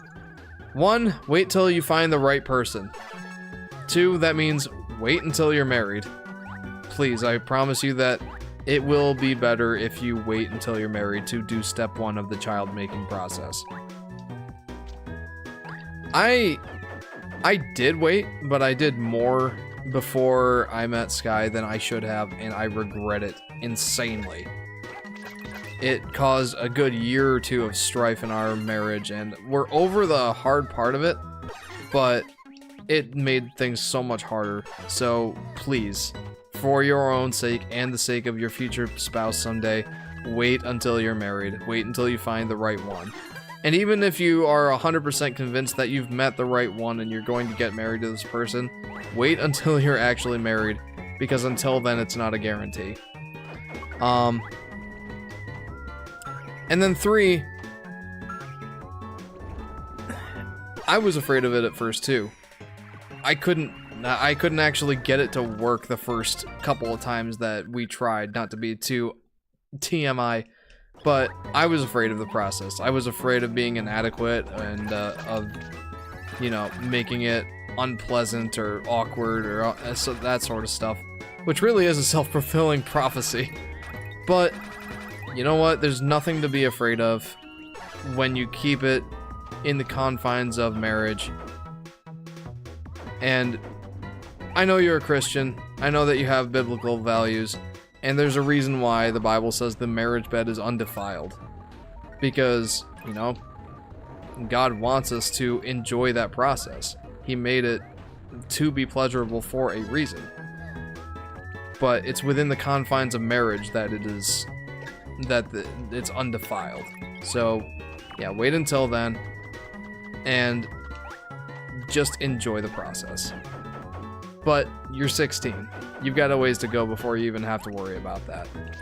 So, enjoy being a teenager for now. Enjoy your youth and let that stuff come later. And when it does come, you've got nothing to be afraid of.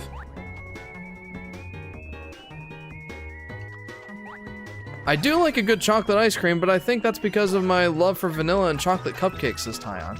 I'm surprised you were so comfortable with saying that. Not saying I disagree with you, says Tyon.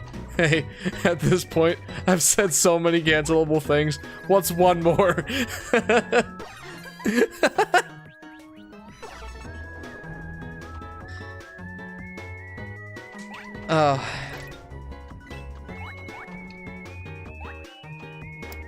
One bad thing about my health is I will never get an injury checked out, because when it's diagnosed, then you can't play sports, so I play through everything. Not good for health. It's a solar flare. Yeah, I have the bad tendency of, you know, knowing that I've got a problem going on and not getting it checked out. Like, I still have my wisdom teeth. They've come in impacted. I should have gotten them pulled a long time ago, but I hate going to the dentist. It's inconvenient, it's painful, and I don't like it. But I know that I should, and I will probably have to at some point. My dad never did. My dad still has his wisdom teeth. Never got them pulled. And, he's not been to the dentist in like 25 years. Not something I would aspire to, but...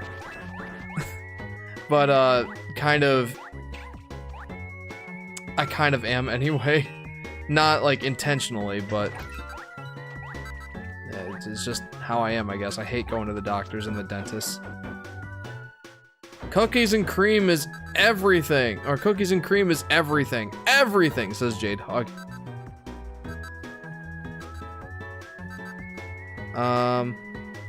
I just have to get through the first couple of years of college without cracking. Like, my knees suck, and I might have a serious injury, but I want a football. Screw you, doctors. This is solar flare. I mean, that's fair enough. I had to get my teeth pulled. Very scary, but once it was done, it was so worth it. Says Plush. I'm sure the same thing would apply would apply for me if I had my wisdom teeth pulled. They're kind of just sitting in there. Every once in a while it'll hurt. And it probably would be worth it to get them pulled. But I'm not looking forward to that process. Sky got her wisdom teeth pulled, and she couldn't eat anything solid for like days. Like 3 days or something like that. I remember I brought you a can of the cheesy soup that you liked, and coffee, and you were like, "Don't look at me, I have puffy cheeks." And I didn't stay long. I just came to drop off the soup and the coffee for you, and then I left because I knew you were uncomfortable.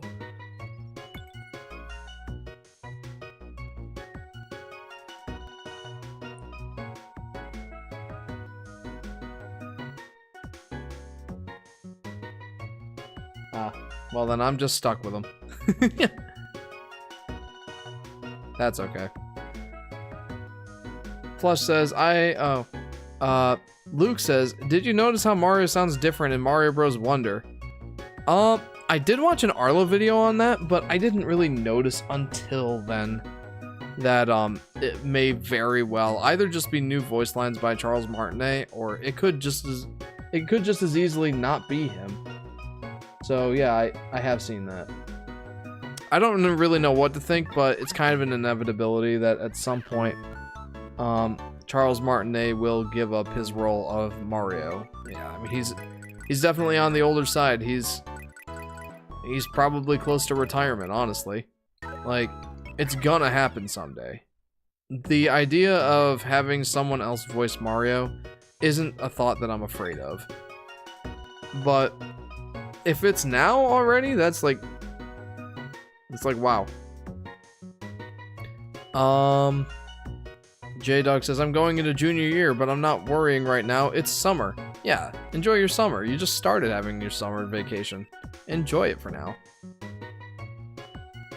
I had a tonsillectomy, but that made me so much happier because I used to not be able to breathe through my nose at all, says Solar Flare. I still have my tonsils, and I snore. So, there you go. Take that as you will. I believe a weird trait in my genes where my legs just totally fail on me whenever I'm active. I also get very sweaty, says Tyon. Unlucky. I'm sorry. Plush says, I encourage you, get them pulled. It will probably help you in the long run. So, well, this guy said that I might not be able to at this point. So.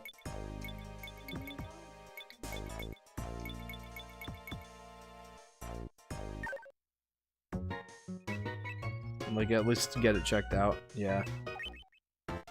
Charles is like 67 years old. I like how Tom Kenny's SpongeBob voice sounds much different than he sounded like in the older seasons, says Luke.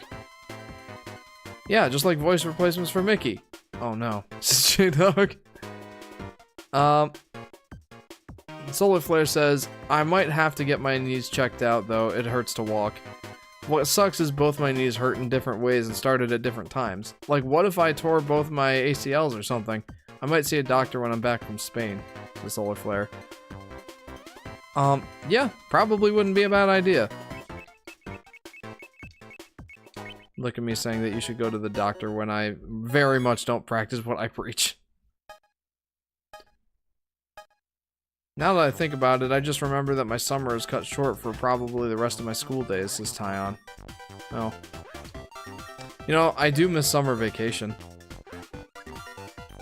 In college, I was extremely lazy about getting my internships because I'm just like, man, I want my summer vacation.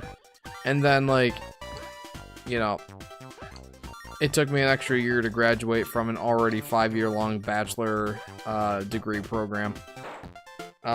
Just because I wasn't taking my co-ops, my internships in the summer. But I don't regret that because I still got to be a kid in the summer, still got to enjoy my youth. And now I don't get to enjoy the summer because I have to work through it. So, yeah. But I do miss summer vacation. There was just something magical about those times. And I took full advantage of it too. I slept until like noon. Most days. So I guess I wasn't really taking advantage of it. But I guess I was in a way. I was taking an advantage of the fact that I didn't have anything to do. I didn't have anywhere to be. No responsibilities. So I just slept until noon because why not? I like Toad Jump now that I've mapped the controls to not microphones. Okay. I don't talk to my family about some mental health issues because I don't want to worry them, but I did struggle a lot with self-hate. It says, Plush. I feel like that's pretty common in teenagers, to be fair. I went through that. I mean, we have USA Healthcare, land of the free and home of the healthcare fees. We own the finish line. Us, us, us, us, us. US, US, US. Says Solar Flare. Okay. Did you know that World 4 in New Super Mario Bros. DS was going to be prehistoric and World 6 was going to be machinery? They changed World 4 to jungle and World 6 to mountain? I did not know that. That makes me sad. That makes me sad that they didn't keep that original stuff. Or that, that more original stuff. I would have liked to have seen how that would have worked out. So, how much of the music do I have? Like, I'm honestly getting to the point where I've got mostly everything. There's only a few last things I haven't got yet. Got all these puzzles. I only need 6 more puzzle pieces there and 7 more there. I'm getting very close to 100% completing this. And I look forward to seeing what that does for us. What the completion reward is. To be fair, Mountain was pretty great, pretty original compared to the other themes. Oh, that's true.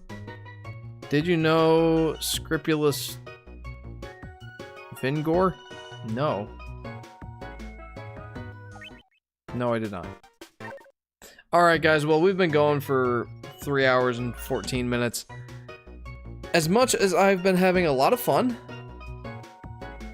and I've ruffled some people's feathers, so...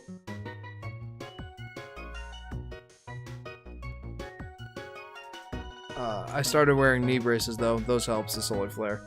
Yeah, if you want to continue in your sports related activities, it's probably best to get checked out for the long run, because, well, you know, short-term gain of, you know, playing through the pain and enjoying your sports now versus having a serious injury and not being able to enjoy it at all later. Yeah, you should probably get that checked out. Anyway, guys, thank you very much for tuning in. It's been a lot of fun, and I'm glad you guys all stuck around even after all my rants and all my, frankly, cancelable things I said, so thanks. I do want to invite you to, if you had any concerns about anything I said, you can feel free to direct message me, and you know, we'll go from there. So, yeah. Anyway, thanks for tuning in. If you haven't already, feel free to like and subscribe. Hit that bell icon so you'll be notified when I go live or post a video. I am in the process of making my next video. It's going to be a full retrospective on Yoshi's New Island. Boy, that's going to be a long video. And I hope you'll look forward to it, because I look forward to putting it out. It's going to take quite a bit of time yet. I'm still in the script writing phase, but I'm hoping that now that I've beaten Zelda Tears of the Kingdom, I can actually focus on that and get it done. But yeah, look forward to that. Join the Discord if you haven't already and feel like it. You can chat with me. I love chatting with the fans. Share your memes, share your community creations, share pictures of the food you ate if you want. We share lots of pictures of yummy food. Fun food. And you can post music recommendations from the beginning and the end of the stream. So that's fun too. The next live stream, guys, should be next Friday, starting around 10 p.m. Eastern Standard Time. We're going to finish up Super Princess Peach next week. So I hope you all tune in for that. I'm looking forward to seeing what 100% completing this game does for us. So, guys, thanks again for tuning in.